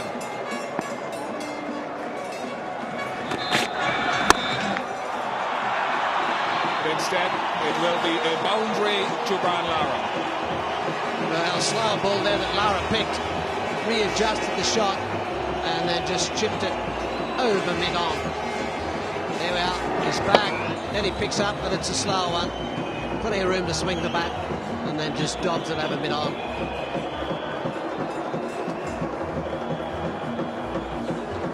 Brett Lee is expensive sometimes, but you've got to watch him when he gives you a few runs, because he also gives you a couple of good deliveries.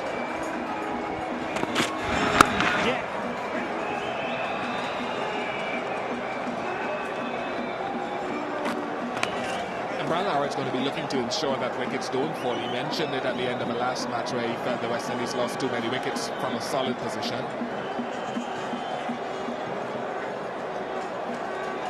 Just trying to clear the side screen, ensuring that it's fully turned. It hasn't been all that cooperative over these 2 games. The guys who've been working the side screens have sometimes not been able to maneuver it as they would like. Still not fully turned, but satisfactory anyway to Wavell Hinds.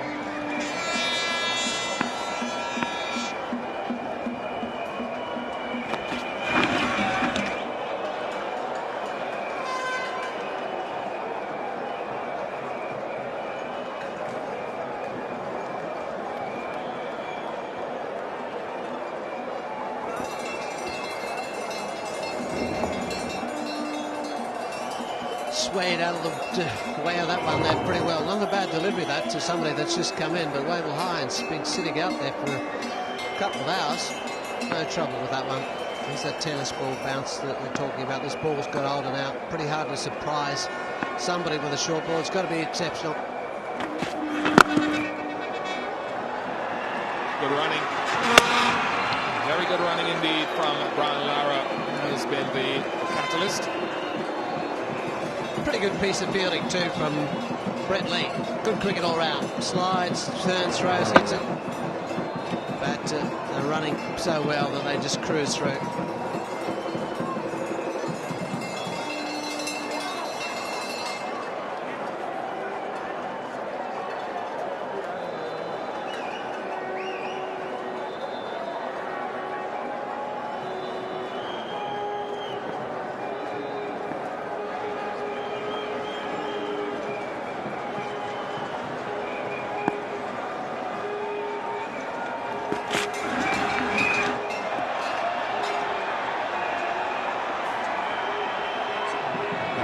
effort that Berkeley is going to make to try to get a couple of wickets. 1 for the over, says umpire Ductrove.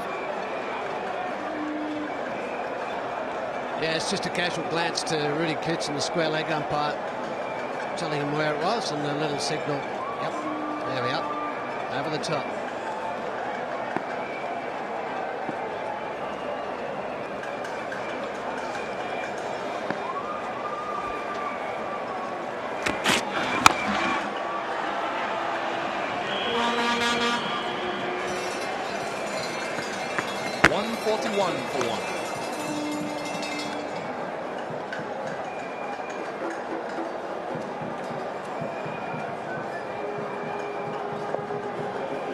At the end of the 27th over, West Indies 141 for 1.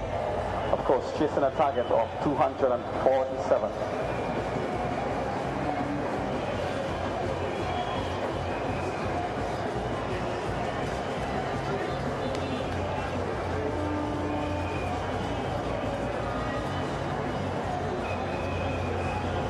David Hooks' scoring is no good. As we see the West Indies, the yellow line, the yellow worm, has gone well past the Australia rate of scoring from the inception. Australia were 110 for 2 at a similar stage. West Indies 31 runs to the better and 1 wicket less.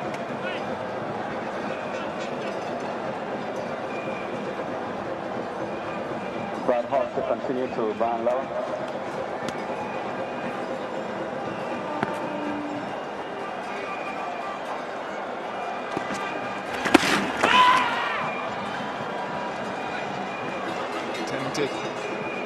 Flipper too short. Yeah, he's just trying to whip that away around the leg side. There it is, over the top, nothing on it. Just outside leg, casual appeal from the bowler. Gets Hinds back on strike now.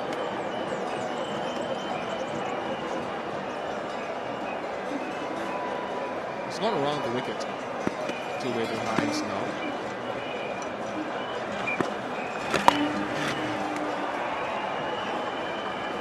He's played that pretty well.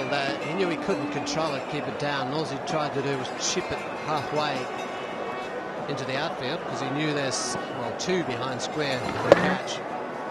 So he didn't try to overhit that. Just bunted it away for a single.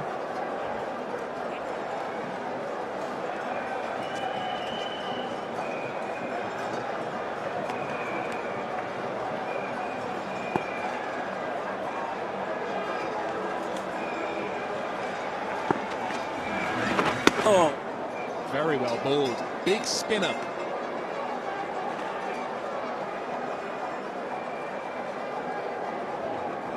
Look how wide of the crease he's gone. Bounce, zipped across him, everything.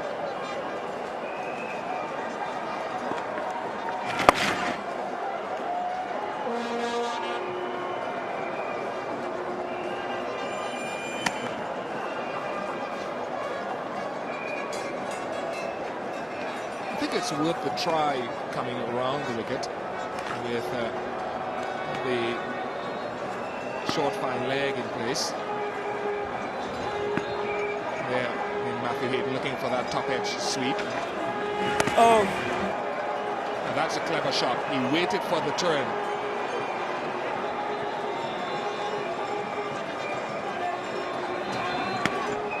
It was also the quicker ball too. He knew he could run off the face of the bat, get a bit of pace off it. Slow turner's no good to play this shot at. See, just zipped on and just squirted it down sort of through a gully area.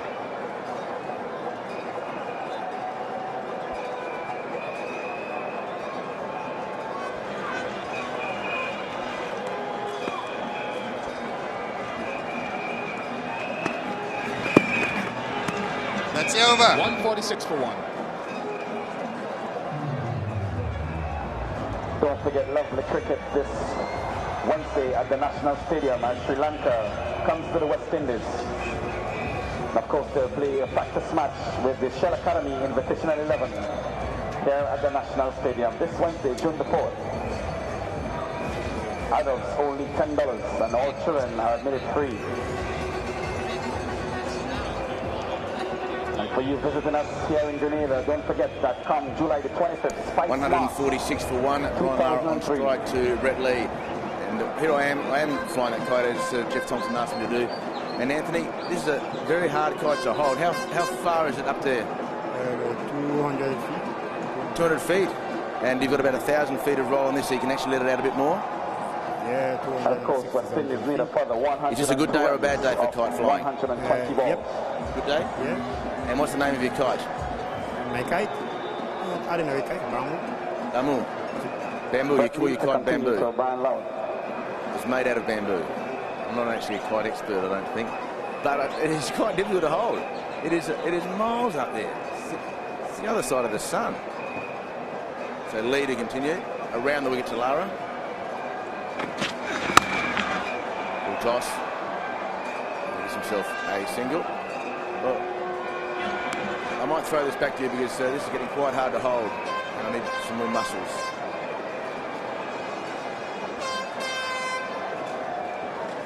Can be very, very powerful, the kite. It's been known to drag human beings a few yards forward, and he doesn't have much in front of him to hold on to. I wonder if he's been hang gliding before. Hooksy should put a couple of water skis on and shoot across that harbour.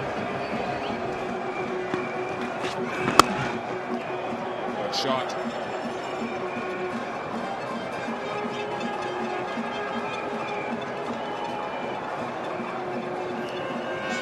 Amazing where the coverage gets to. Frankly, just at the moment, I might be harboring thoughts of flight back to Australia. It's been a very long season. Yeah, just look a bit flat, don't they, the Aussies out there? Just struggling here in this match to lift themselves. It's been a hard, well, first half of the year. They've had a lot of success. And then all of a sudden, these last couple of days, just a few losses creeping in. I think with the West Indies just gaining in confidence, playing well on these pitches, and the Australians, I just think, relaxing a little and paying the price.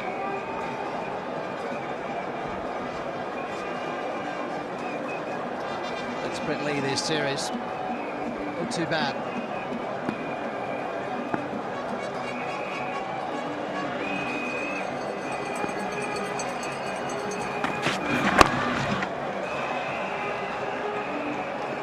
It's the runs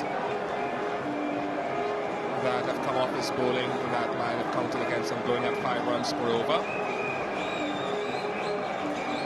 But on the other hand, what has been quite good about him, Tom, is the fact that he's picked up wickets. Now, if he continues getting an average around 2 wickets per match over his one-day international career, he would have done very, very well.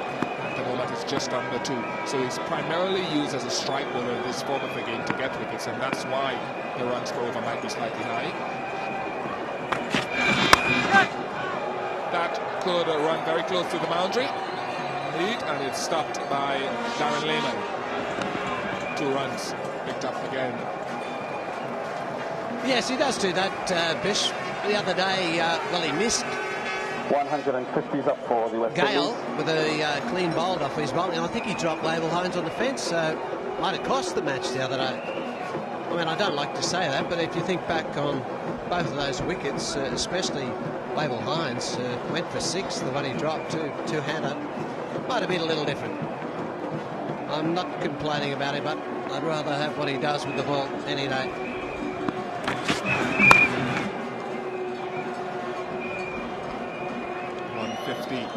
Came up during the over. Brings the 29th over to an end. 152 for 1.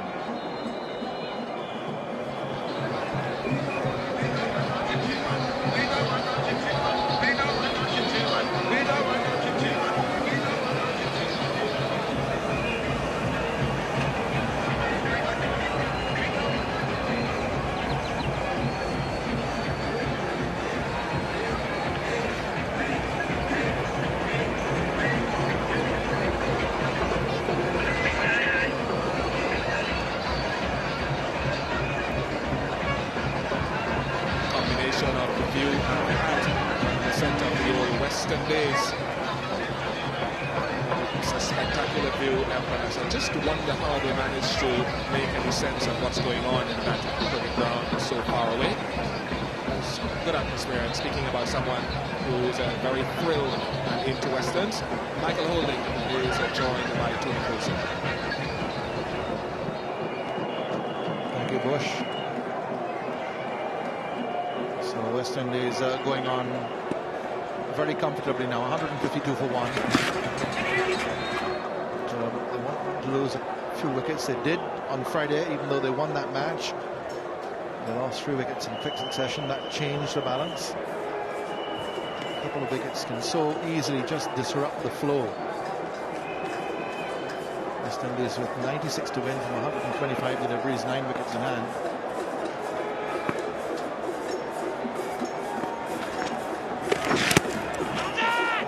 Wide. Trying the age-old trick of appealing Brad Hawk, but Willie Kurtzen is wise to that. Pitched very wide of leg stump, touched nothing on the way through.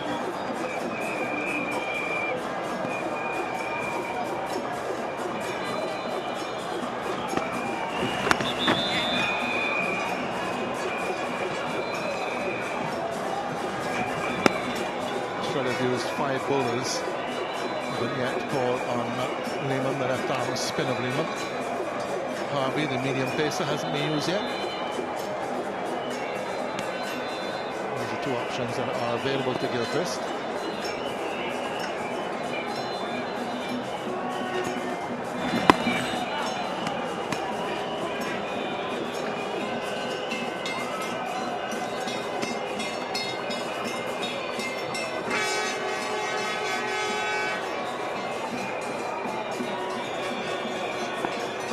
Protecting the deep, just 4 within the restriction area.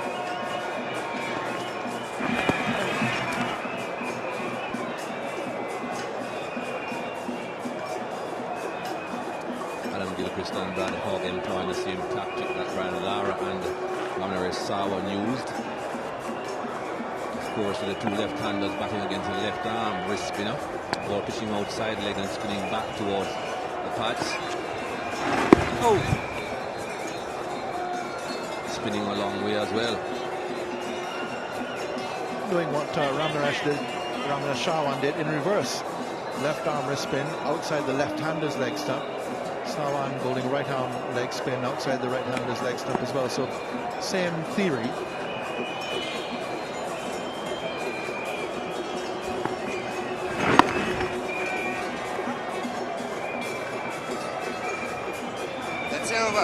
So 20 overs remain. The West Indies 155 for 1, need 93.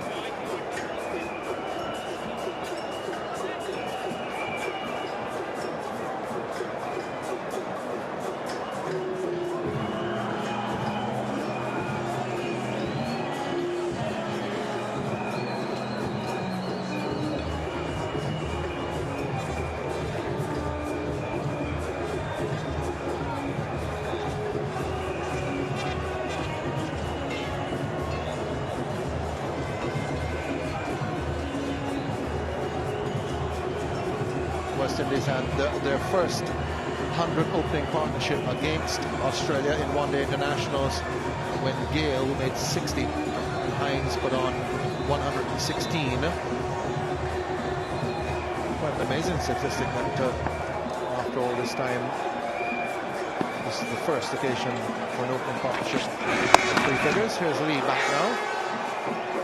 Lara Britson with a pull shot for a single.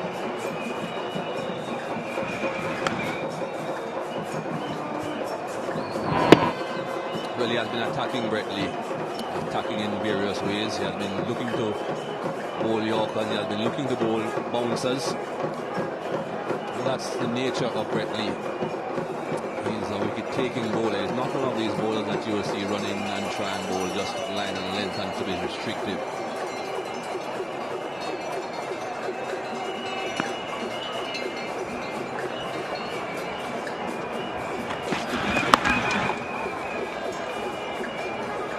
Coming very comfortably. No real bother for the West Indies at present. Yeah, that opening partnership, 116, Gayle and Hinds. A record now against Australia for the West Indies. First time the openers have put on over 100. You would have been involved in a 100 partnership as well, Mikey, some years ago. In fact, the anniversary of it was yesterday, May 31st.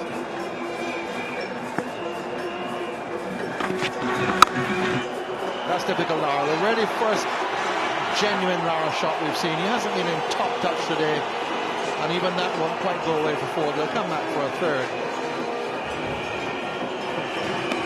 So free to Lara. He hasn't been at his commanding best. Nevertheless, he's got 19. And from just 22 deliveries as well, so he's certainly not wasting time out there, Brian Lara. Found the gap beautifully there, but it's against the breeze, and he didn't time it as beautifully as we are accustomed to seeing him timing them. Very good strike rate nonetheless.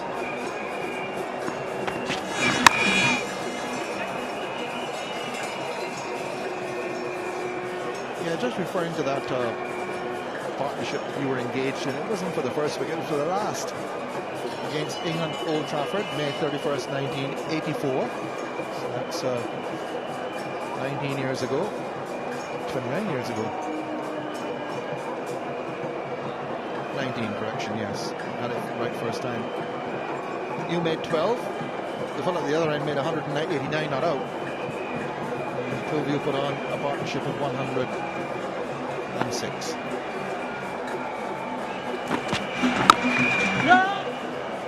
Last wicket. Of course, if you've been out at any stage, you couldn't have put on 106. Exactly. The other man, of course, you're referring to is Sir Bib Richards in a box just below our commentary position, now chairman of selectors.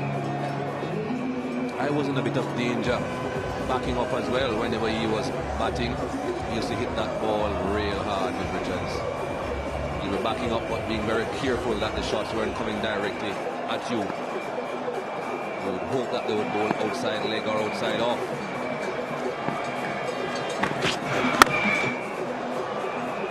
Man protecting the deep cover boundary now to end off the over. 7 runs have come off it, 162 for 1.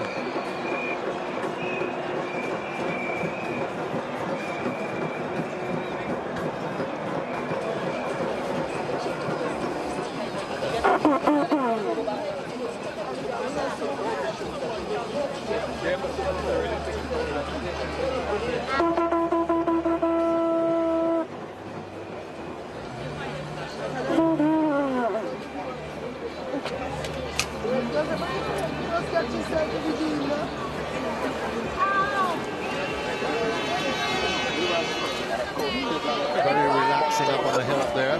It's a long way up.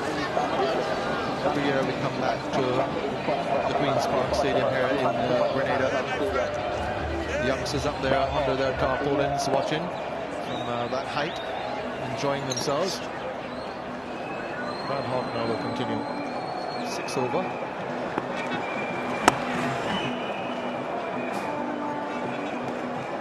We're talking about Brad Hogg and Adam Gilchrist employing the same tactic that Lara and Sawan employed against Australia. The difference now, though, is that West Indies are in such a comfortable position that they need not attack Brad Hogg. They can just afford to milk him, push the ball around, pick up the singles. It certainly is a lot easier with this line that he's bowling than when you're trying to hit boundaries. 24 runs already coming from Brad Hogg's 5 overs and 1 delivery. Oh, nice drive. It's also included a huge 6 by way of Hinds, who's continued his 6 hitting. That's 6 in his unbeaten 125 on Friday. He's got 3 here. Good, clean, straight hitter is Hinds.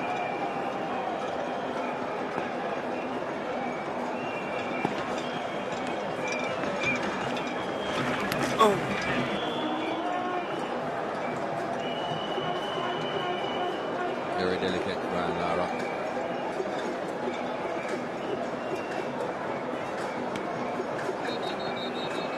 Hinds certainly seems a lot more confident with his batting.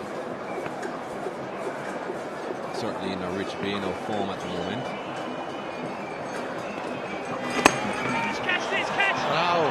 It's going to be a catch. He tries for another. Dropped it.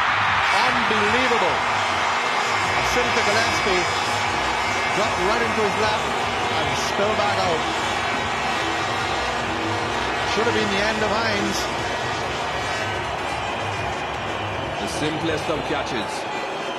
Looking to hit against the spin wave of Hinds. A thick outside edge or a thick outside half of the bat, and look at that. Floored.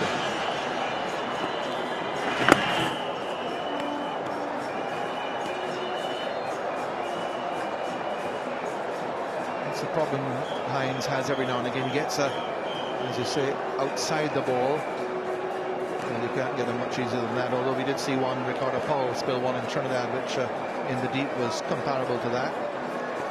Usually a very safe catcher. A little embarrassing.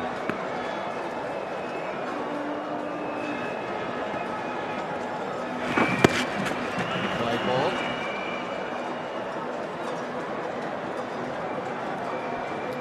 The Rival Hinds who got 100 in the last test match against India at Sabina Park last year, and was out in almost identical fashion. That drop catch, it was caught on that occasion. Harbhajan Singh was the bowler.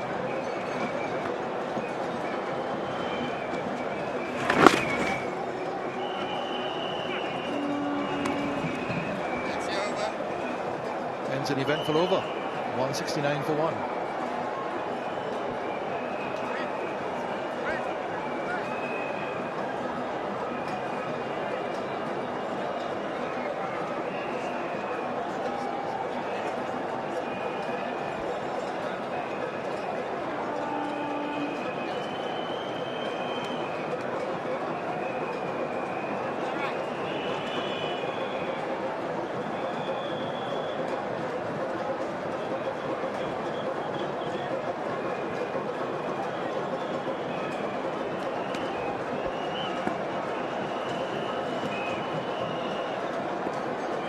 Looks as if it's going to be an extra ball for Hogg. I think there may have been a no ball call by Rudy Gertson or Billy Doctorow, because the fielders were not within the circle. Appeal for a catch at the wicket off the last ball, and Lara survives it.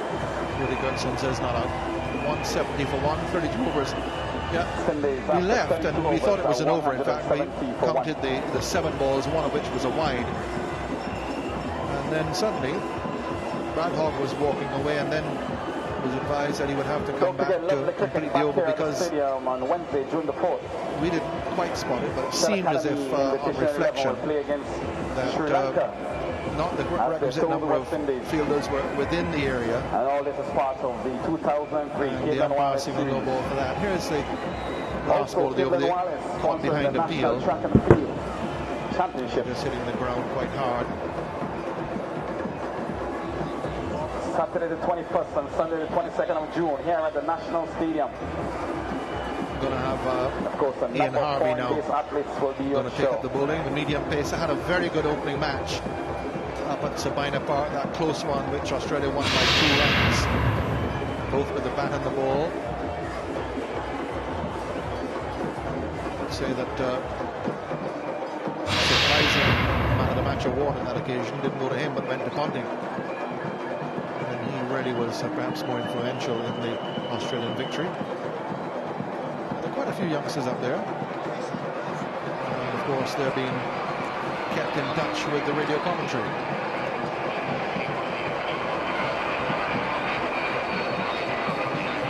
So Harvey will have his first delivery.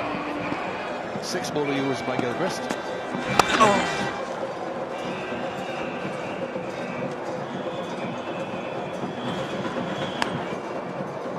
Brett comes off 6 overs, 36 runs, no wicket. Won't have the opportunity to bowl his full allotment of 10 overs. Harvey, I suppose if the West Indies continue at this rate, there won't be 50 overs bowled, so it won't matter. With him bowling the 33rd over, certainly he won't fit in 10 overs from here. Lara's hurried for the first. He's going to take on the arm, coming for the second, and getting in. Good running. We saw these two in that very good partnership they had in Trinidad, the first West Indian victory in the series. Really run extremely well between the wickets.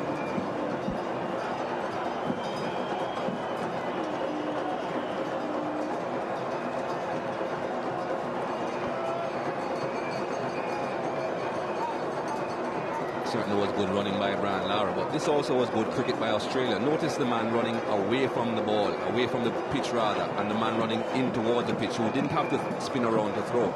The ball was left for that man to field and to throw in. It wasn't the best of throws, but at least the basic principle of a better thing to do was applied there.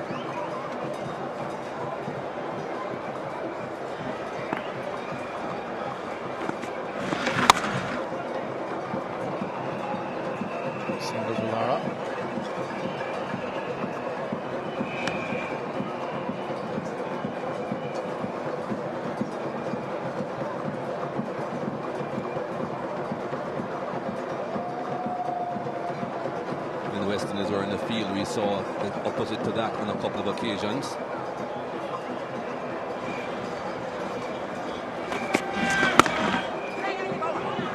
Hurrying. Hogg with a shot at the stumps. Not a fair aim at them.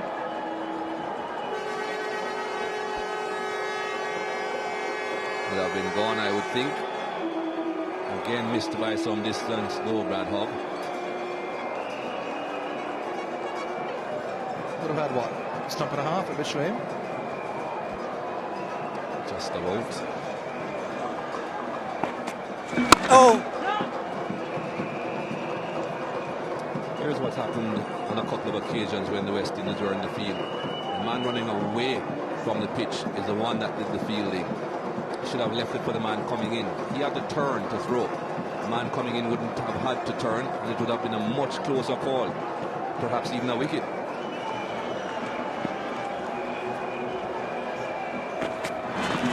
In. These are things that the coaches will be looking at. Just keeping that clip and keeping the clip with the Australian fielding. 175 for one. Don't forget that every six that is hit, Gayle and Lara has donating $100 towards the program for adolescent mothers.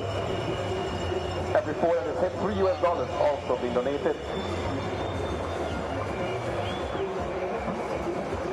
And come here on Wednesday will be Sri Lanka against the Shell Academy Invitation 11.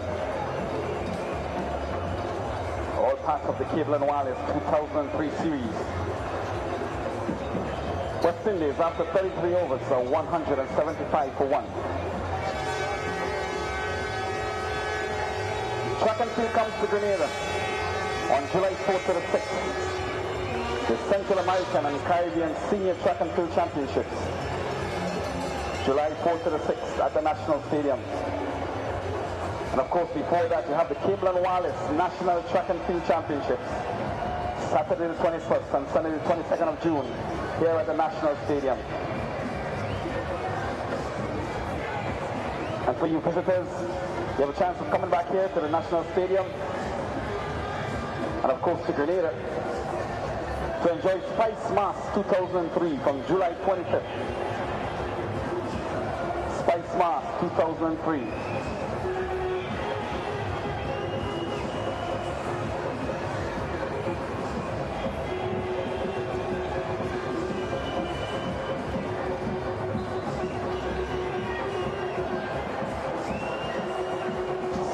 June 2003, Sunday, June 8, 2003 at the National Stadium.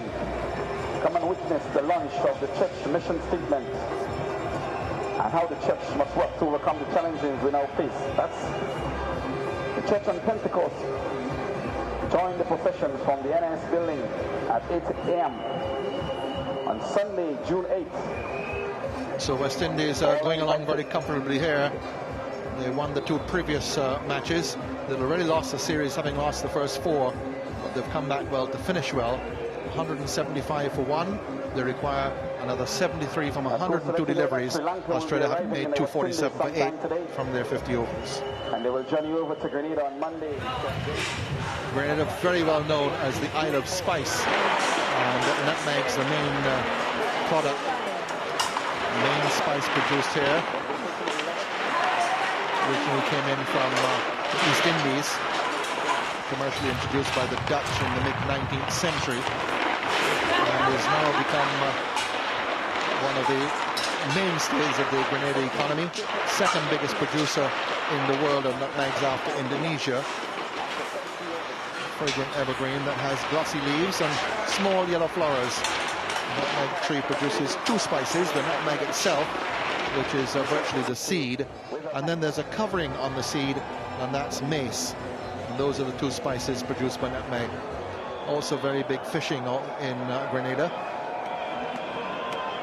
Just about 10 miles up the coast from here is the town of Guave, which is a big fishing area.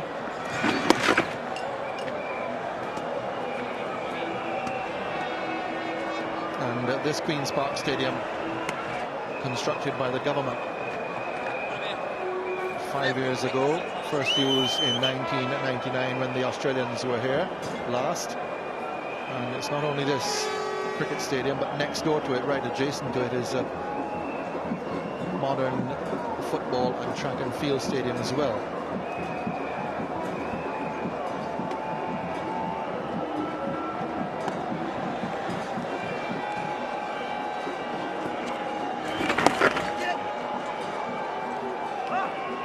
Not just concentrating on this policy of bowling outside the left-hander's legs. He's such a good attacking bowler that you just wonder why he's decided to go on the defensive here, and the West Indies are just cruising along. Australia really need a wicket or two from him, and he looks the likeliest of the lot to get a wicket. Well, Gilchrist has changed the field a bit. He has brought another man to try and plug that gap where the singles have been coming from.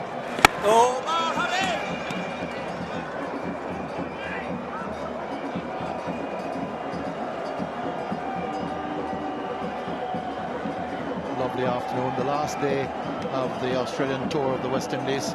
It's been going now for about 2 months. We've had this kind of weather almost all the way through. 4 test matches, 7 one-day internationals, 2 tour matches. Not one of them has been affected by the weather to any extent. We did have some rain up in Jamaica in the first one-day international, but not to the extent that it was declared a no result. In fact, we went to the duck system there. And that was the only occasion where we've lost any sort of play to the weather.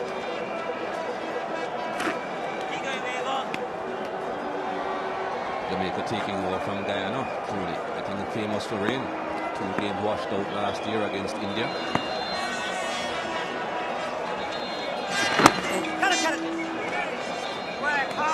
And it came, there's a end of the over. 34 gone, 177 for 1.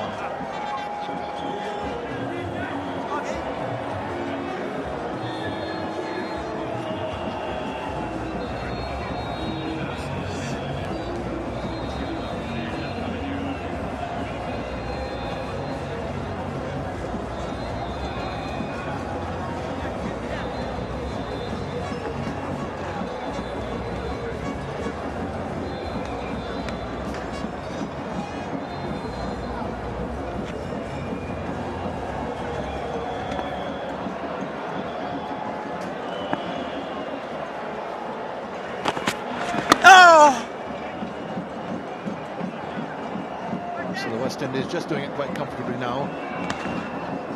No real spectacular hitting needed from the West Indies. Perhaps the crowd would like to see some of it, but in the end what they really would want to see is a West Indian victory. We've seen so many defeats in recent times, and especially in this series, 3-1 in the tests, and then the first 4 one-day internationals lost. So victory would do them just fine. They've come in their numbers. It's as big a crowd as I've seen at Queen's Park. Certainly more than capacity. Absolutely jam-packed in. It's hot out there. They're on the western side, on the eastern side. Sun setting now, hitting straight into their faces, and it's warm. Temperature would be in the early 30s Celsius.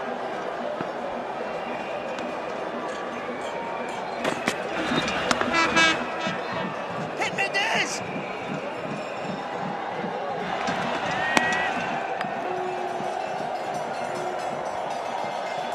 But if the West Indies go on to win here, make it 3 in a row, that's really they should. When you look at that equation, 68 needed from 93 deliveries with 9 wickets standing. It'll be a tremendous boost for the next series against Sri Lanka. They come in tomorrow, the Sri Lankans. 3 one-day internationals and 2 tests.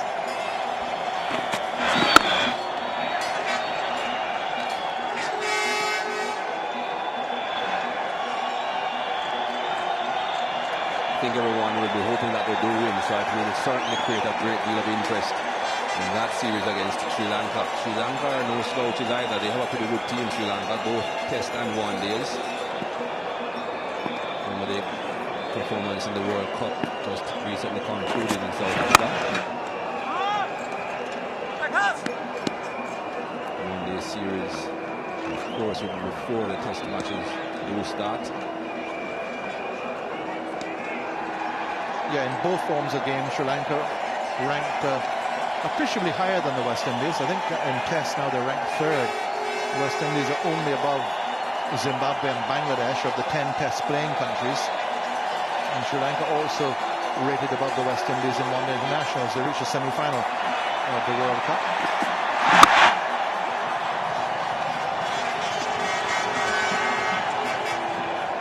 .35 overs gone, 15 remain. It's 181 for 1.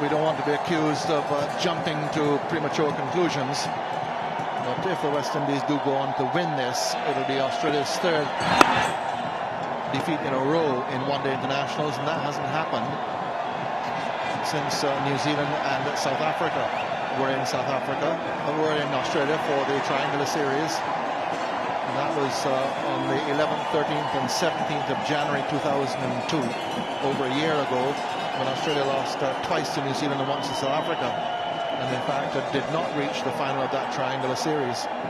Very rare occasion the Australians had failed to make the finals. But of course, on this tour, very delicate by Lara. Hayden is after it, will pull it back with a slide, coupled to Lara. But on this tour, the Australians have completed 21 consecutive victories in one-day internationals. By far a record, and one which one imagines will last for a very long time. There's a delicate little stare by Lara for a couple off Hogg, who's now back over the wicket. Lara works it away into the onside. We have a change in the commentary now, and Jeff Thompson is with Ian Bishop. Well, I think that win is inevitable. It goes this afternoon, I'm afraid. 63 from 87 balls is the ask at the moment. And plenty of wickets in hand.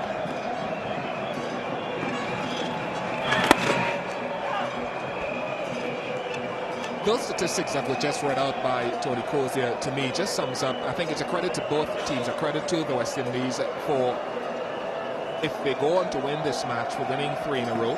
It's also a credit to Australia, who have played so outstandingly well over the last 8 years or so.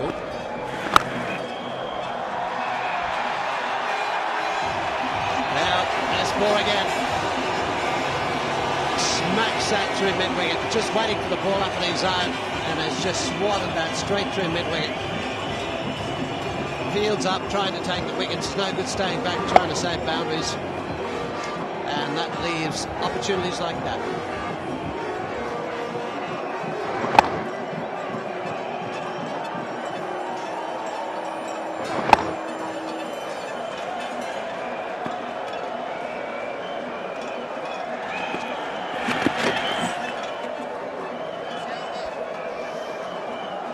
$189 for one.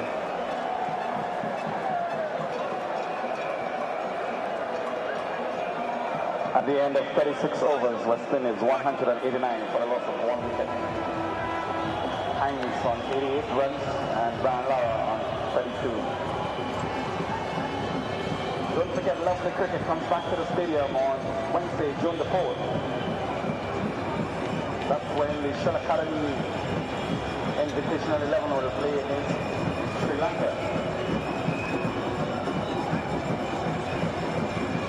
Well, they're excited, as they should be here. Sunday, the last day of the Australian tour this summer for the West Indies, and that's how they've done it so far. Chris Gayle, the only man out, bowled with a very good cricket ball there from Simons. 60 from 68, and Lara's just taken over from him. Harvey to continue. Oh! Well, I was a little surprised Harvey didn't come on till the West Indies were 170 for one. A fellow like him that does get wickets when you need them sometime. I thought Gilchrist might have left it, well, a touch too late if he was trying to get back into this match. Not saying Harvey was the answer, but boy, I think you might have tried him a little earlier.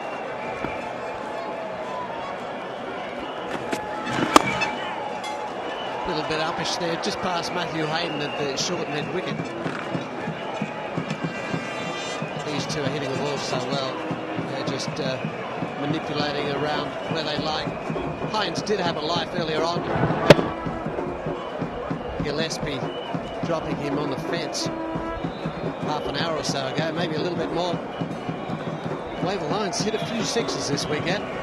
Very strong hitter of the ball. This one, I don't think it'll go for 4. McGrath's down there.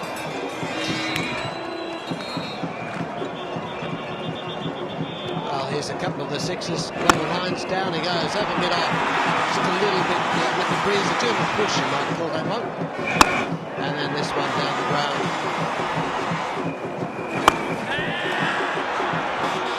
And then the final one. Oh!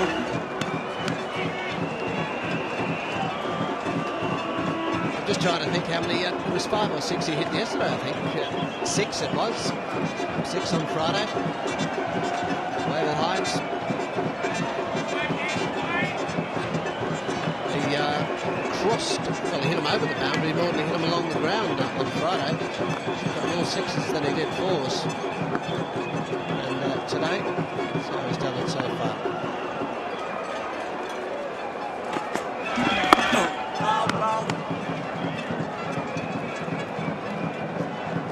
That's one of his better balls there, Harvey.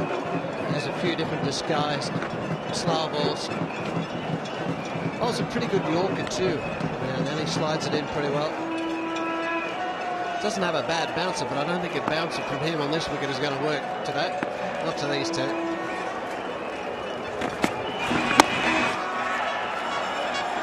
Well, he's got that through, but it'll only be the 1, I think. Simons, well, they're going for 2. They're going to have to hustle. Gayle and Lara is very quick. 194 for 1. Urgent please for Kenny Jordan to call Mr. Smith. And urgent please for Kenny Jordan to call Mr. Smith.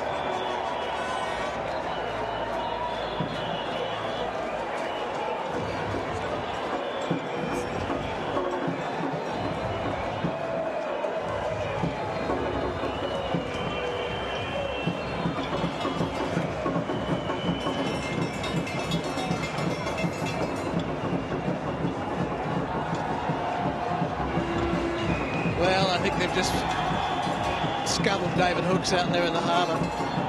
Somebody's woken up to him. Maybe that kite did drag him out there eventually. That's how he's going back to Australia.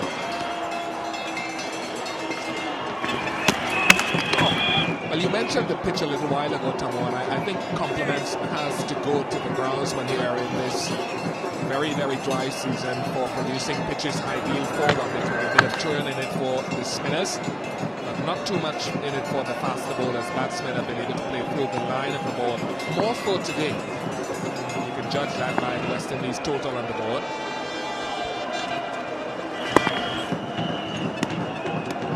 Yeah, it's been a pretty good wicket. You can't complain about that. It hasn't done a lot, like you said. There's been some spin there, but it's been fairly consistent. The wicket's taken the wear and tear 2 days, not in a row, but a day break in between. It stood up pretty well, played exactly the same both days.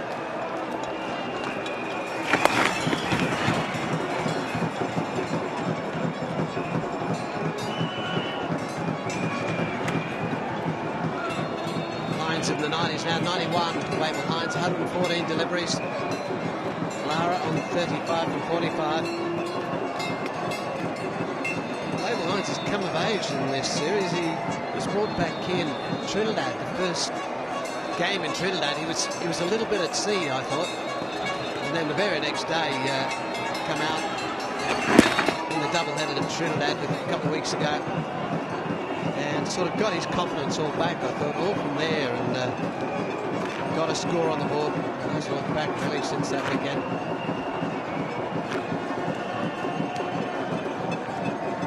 Yes, he's played very well with Hinds. He's batted with a freeness of mind that may in past years not have been all that evident.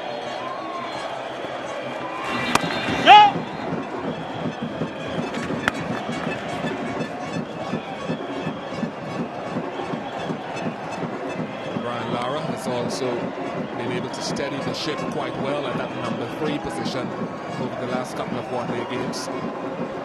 He should not move from there in a hurry. It's in the air, just short of long on. Well, with that one, Brian Lara's brought up 8,000 one-day international runs. There we are, 216 matches, averaging 42. Strike rate, look at that, 78. 50 50s and 1600s. 197 for 1.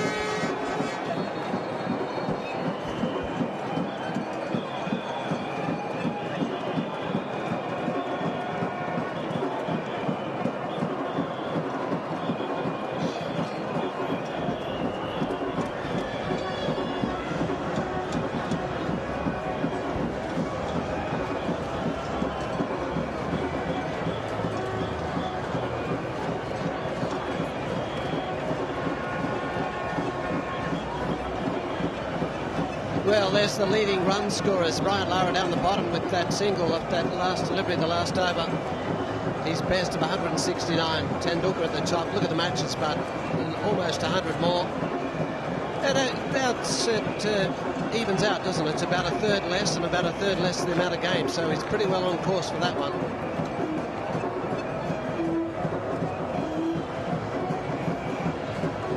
Sensational.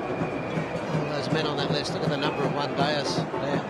And Lara there with the least. It won't be long before he knocks off a few more on that list. Oh.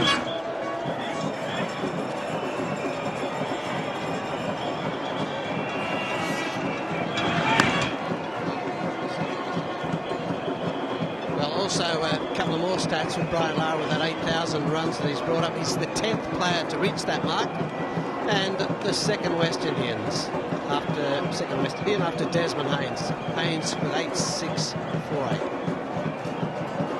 That's 8,648.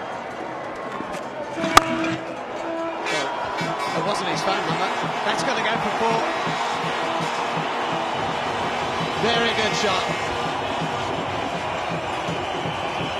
And that's brought up to 200. 203 for 1. The glorious off-drive. Textbook stuff. No swing for Ian Harvey. It's been a fantastic pitch on which to bat this afternoon. Just look at this. No follow through. Copybook. Well, he attempted shorter one there. And Gilchrist standing up. It's a good way to fill the keeper in, bowl that one and just pretend you're going to play it and then duck out the way. his hands down. They weren't that far away, were they? The hands are getting out of the way a little bit late. Just 45 required now, 69 deliveries. Good takes though from Adam Gilchrist, aren't they? Not the easiest thing in the world to do, to take the short delivery standing up. You don't always have a clear sight with the batsman in your vision.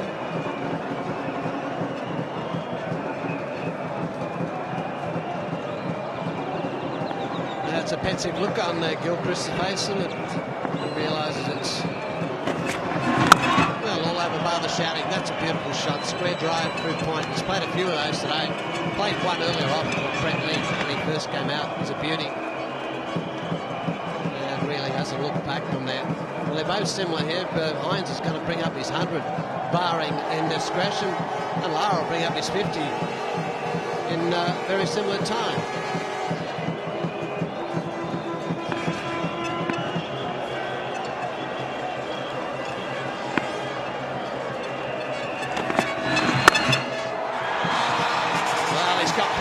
Forget about chasing that. Good shot. 208 for one.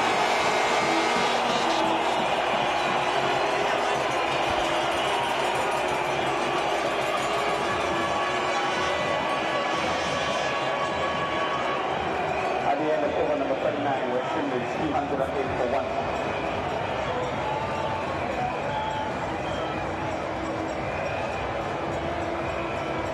Cricket comes back to the stadium on June the 4th. That's Wednesday, June the 4th. Sri Lanka will be at home for the 2003 Gayle and Lara series.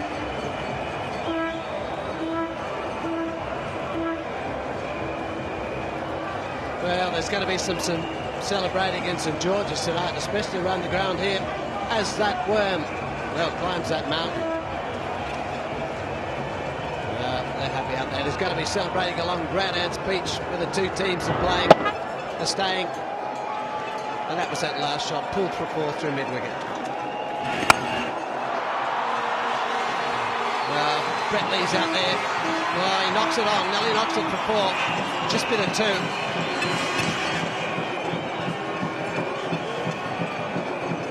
Every indication now that Gayle and Lara is looking to finish this game as quickly as possible. Hitting with the spin, no problem with that. Didn't hit it far enough though.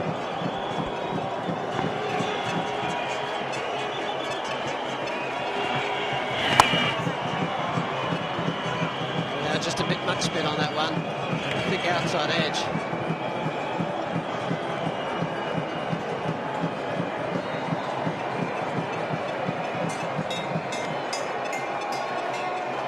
As though he's enjoying himself out there. Just 2 4s, highly unusual for Gayle and Lara to only score 2 boundaries. 24 singles, I think that's been the key factor. He's run hard between the wickets, pushed away the lines all the way. It's a big outfield, plenty of gaps.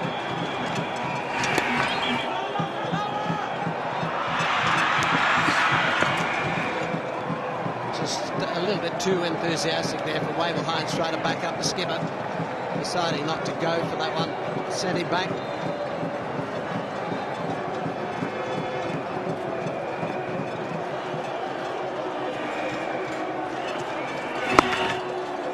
Well, he might think about 2 here.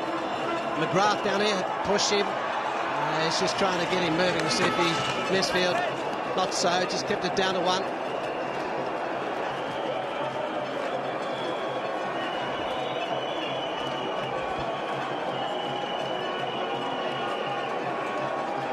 Within sight of his 3rd 100 in one-day international cricket.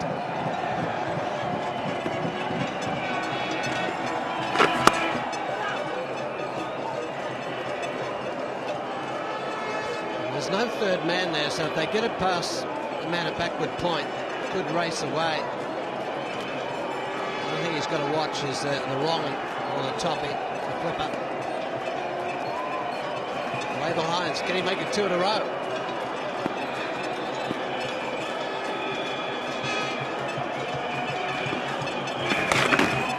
There's the wrong, and he's picked that pretty well. Swept it away down to McGrath.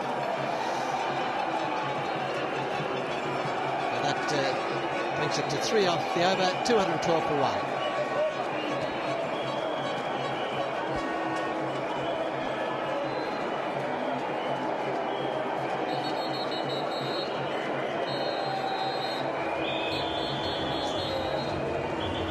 At the end of over number 40, West Indies 212 for 1.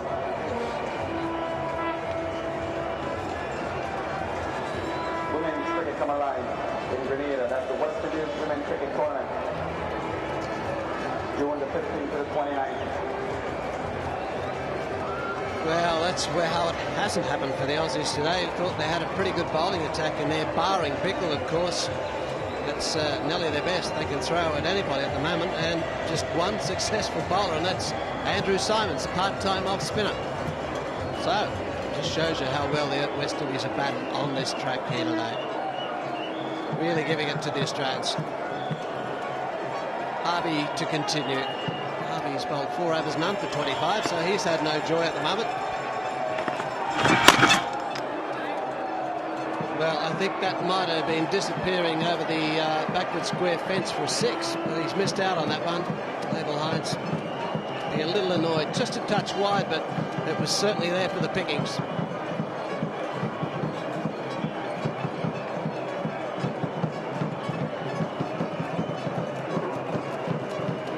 Well, I think he's going to try for maybe the suicide shot on leg side. Just move Gillespie around a little from fine leg to a little squarer. And Brentley's just in front of square.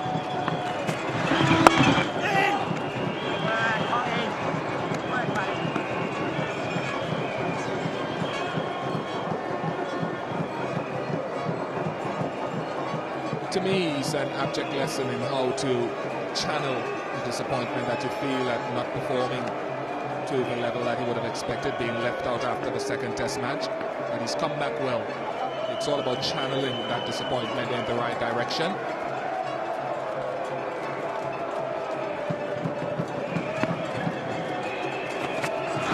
Oh, good change of pace as well. Well, he's bowling a few of those at the moment. I don't think he's going to bowl a quicker one. Here's one of the chances Abel Hinds was missed on. This is Jason Gillespie down on the mid-off boundary. Sat down, thought he was going to swallow this, and should have. And I don't know why, but it didn't stay in there too long. He was 76 at that stage, one of the missed opportunities.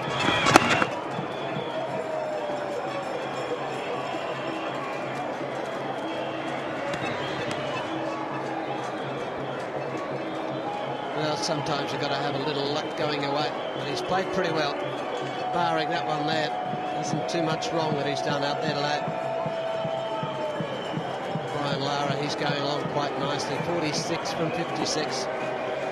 Just 2 fours to Lara.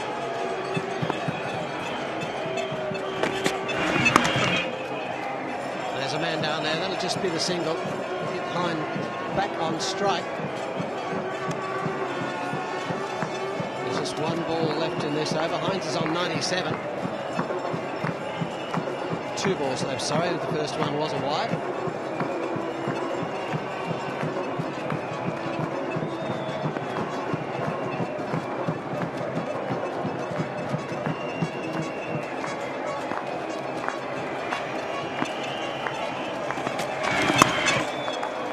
Toss. He's not going to get this through again. A glide to the third man. That's brought up the 100 partnership, but 100 off 109 between these two. Very good. After that first partnership between the opening pair, Lara come out and he's just continued on where Gayle left off.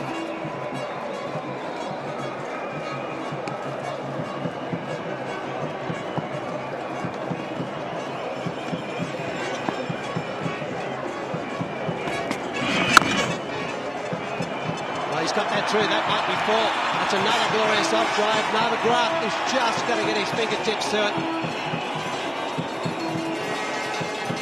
Yeah, just gets a back in. So 6 off the over, 218 for 1.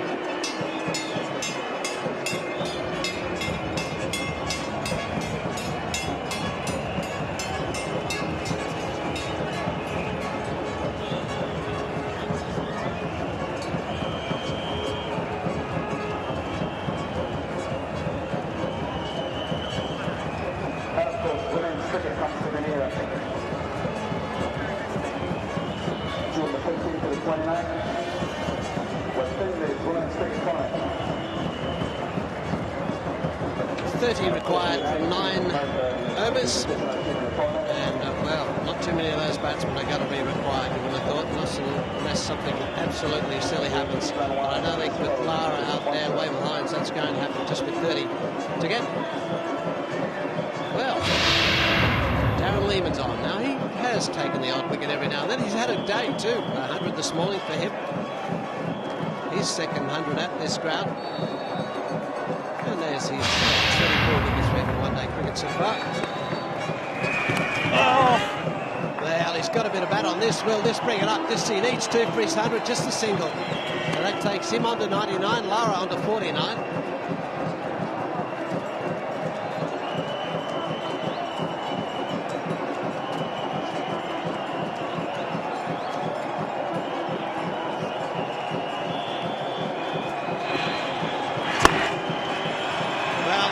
Brian Lara's 50. He's the first one to one of the little milestones. The crowd go wild for Brian Lara, but they're all waiting for Wavell Hinds to double up here on the weekend. Big smile on the captain's face, as there should be.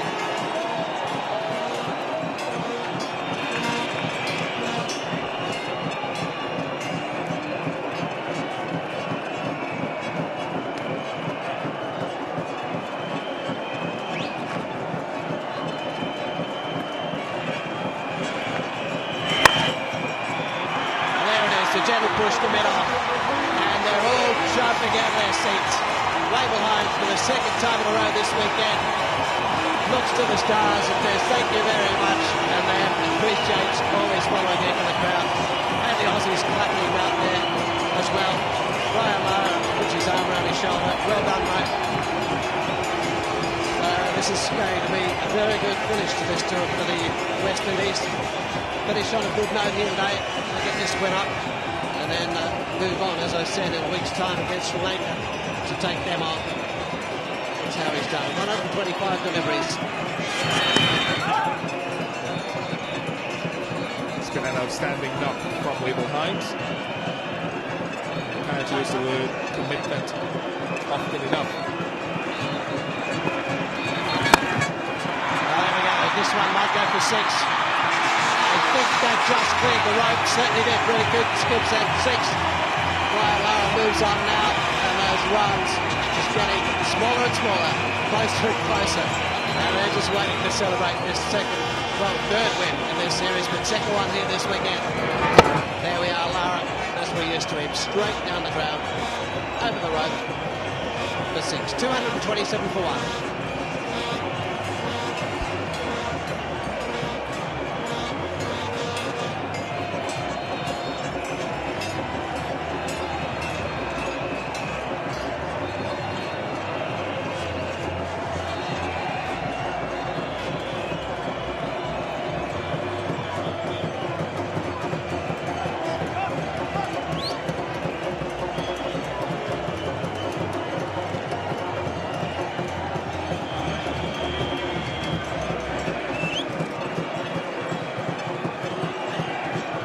Well, there they are, celebrating bells, whistles, everything, drums, you name it. 6, signaling 6, as it was the last delivery. Here it is, Brian Lara down the pitch, hit this one low and hard over the ropes. So now the requirement, 21 from 48 balls. The sun, well, it's starting to sink in the west, and so are the Australians' chances. To talk you through the last few overs, it's going to be Tony Cozier and David Hooks. Thank you, Jeff Thompson. That's your last commentary stint for the tournament and for the season. And just to wish you bon voyage on your way back to Australia. And thanks for everything you've done for the commentary. Very popular here in the Caribbean. And I hope you've enjoyed the cricket as much as you've enjoyed the fishing.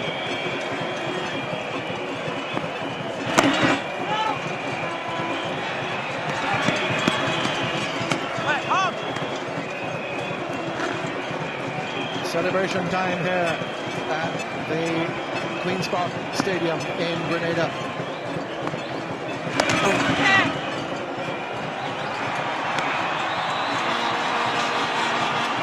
Picking up a couple.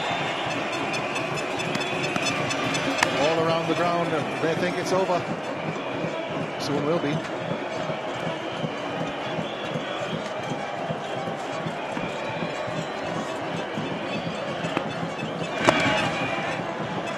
shot, only for the single. The thing is,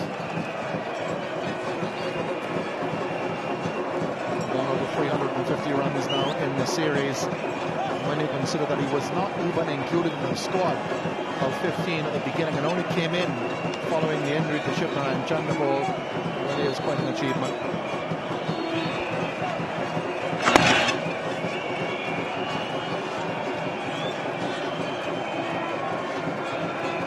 Not very often of late have West Indian crowds been able to celebrate as they are here. They've been through some rough times. Celebrating now, 231 for one, just 17 more required.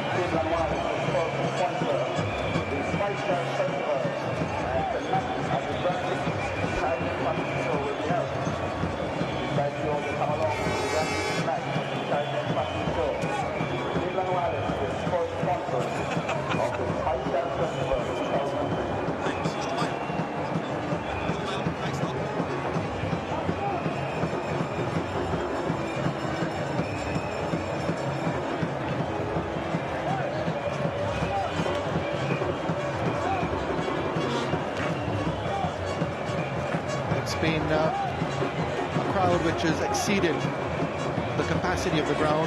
They've really packed them in here. It wasn't as big as this on Friday, but it was big enough. And there's Lara going for another huge hit. That's gone the longest we've seen for the day. It's disappeared.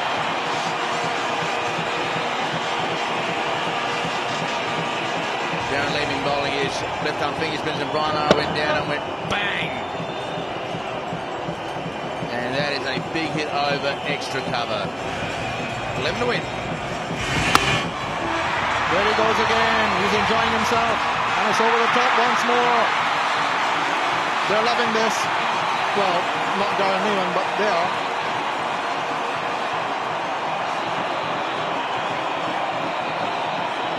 Didn't hit me the first time.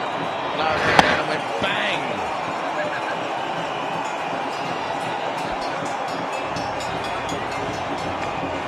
Successive sixes, still 4 balls left in the over.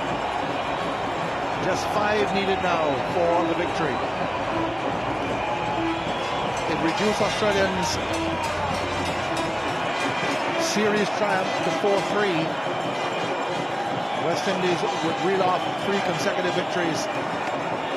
First time Australia have suffered that since January 2002. Lara goes again. That's even longer. That's all over. That's finished it. 3 sixes off successive balls. And Darren Lehman's day, which started so brilliantly with 100, has ended in a little bit of a disappointment, with 3 sixes off the first 3 balls of the over to Brian Lara. What an emphatic way to round off this series. Joy all the way around the Queen's Park Stadium. West Indies have won 3 in a row. Australia, of course, clinched the series by winning the first 4. 249 for 1. The West Indies have won with 6.5 overs to spare, with 103 to Hinds, and Lara putting the exclamation marks onto the story with 3 consecutive 4s of Lehman. 3 consecutive 6s, I should say, of Lehman, and carrying a souvenir stump. Are they happy or what? Well, why shouldn't they be? And the relationship between the 2 sides has been quite outstanding. And the one hiccup in the test match between Salwan and McGrath quite tight after that. Hinds, what a wonderful series he had. The Australians have played the game in the spirit that they have for the last 2 or 3 years. And the West Indies probably a touch unfortunate not to have won the series. Actually, they should have won the rain-affected game in Jamaica, which was the first match of the series. The Australians, after 21 consecutive victories, lost the last 3 in a row, which means Brian Lara needs just 19 more in a row to beat the Australians. That's the last we'll see of the Australian team in this season. They've won the one-day competition 4-3, following their 3-1 triumph in the Test series. They came here as World Cup champions, having clinched the World Cup in South Africa only a couple of weeks before their arrival here. They came as the acknowledged best team in Test cricket. They proved both here with their victories. The West Indies as well, with some youngsters in the side. Omari Banks there, Devon Smith, Dave Bernard in the background, and Brian Lara resuming the captaincy and saying all the way through the series that this team is going to improve, it's bound to improve. There are a number of youngsters in the side, and this team under Brian Lara's captaincy can only get better. West Indies have come back, they've shown great character, having been crushed in the first 3 Test matches, to come back and win the last Test match by scoring more runs in the last innings to win a Test than ever before, and then coming back here after losing the first 4 one-day internationals to win the last 3. It'll put them in a good frame of mind and good spirits for their next series, which starts next weekend in Barbados against Sri Lanka, with the first 2 of 3 one-day internationals that will be followed by 2 Test matches.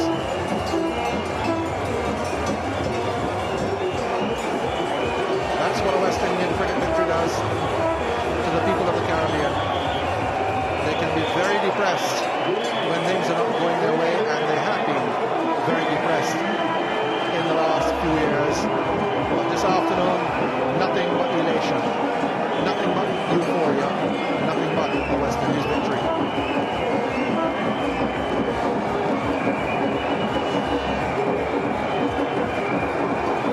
West Indies 249 for 1, beating Australia 247 for 8 from their 50 overs. The West Indies getting the target in 43 overs and 3 balls.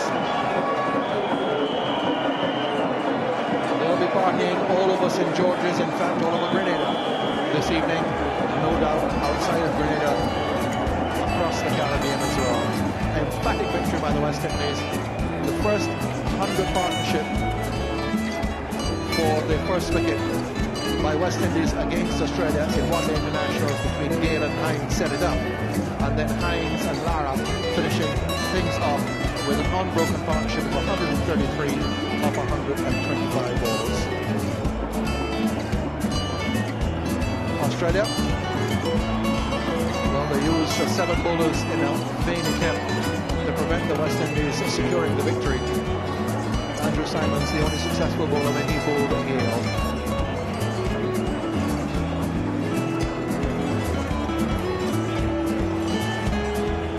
So there it is. Australia 247 for 8. Started badly, lost their 2 openers cheaply, and then Ricky Ponting, their captain, was forced to retire hurt after being struck on the pelvis bone by a ball from Bergman, and that was a big setback for them. Lehman played really well for 107. He was the first century make on this ground 4 years ago, repeated here. Brad Hogg also playing well for 53, and Andrew Symonds got 48. But Chris Gayle with 5 for 46, following that with 60, joined Viv Richards as the only West Indian in one-day international history to have taken 5 wickets in innings and also scored over 50. West Indies win by 9 wickets. Let's have a look at the highlights of their innings.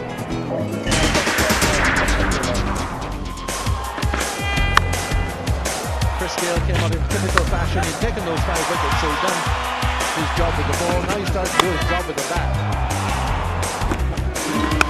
And the Wavell Hinds, as we've seen, in tremendous form.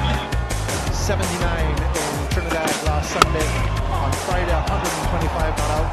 A very difficult return catch, which almost took Jason Gillespie's head off. He hit 5 sixes on Friday. He continued with the 6 hitting here. Raised his 50 with that shot. Chris Gayle. Another 6 for Wavell Hinds. And both batsmen passing their 50s. 16. Andy Symonds ending Gayle's innings of 60. It was to be the only wicket that Australia got.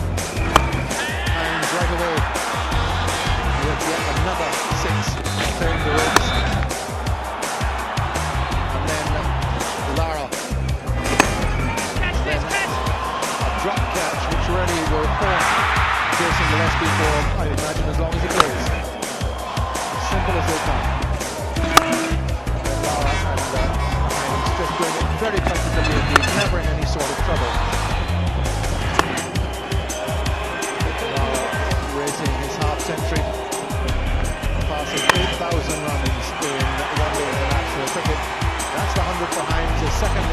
position on this ground. He's third overall, and Lara then decided that he finished it off with a flourish.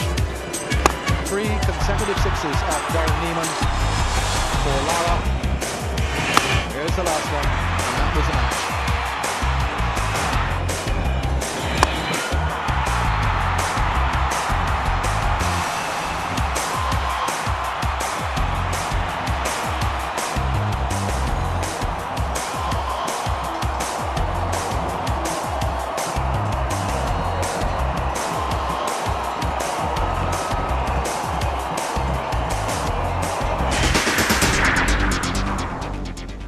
Some fabulous highlights. Australia's Ricky Ponting won the toss today and elected to bat. Australia limped really to 247 for 8. A century to Darren Lehmann, his second on this ground. Hogg played well and so did Simons. Good support for Lehmann, but nothing much else for the Australians. For the West Indies, Chris Gayle, a career best, 5 for 46. And Samuels bowled his off spin, and Dillon bowled well for his 1 wicket as well. For the West Indies, though, they won by 9 wickets with 6.5 overs to spare. Hinds, his second century of the series, sensational performance, 103 not out.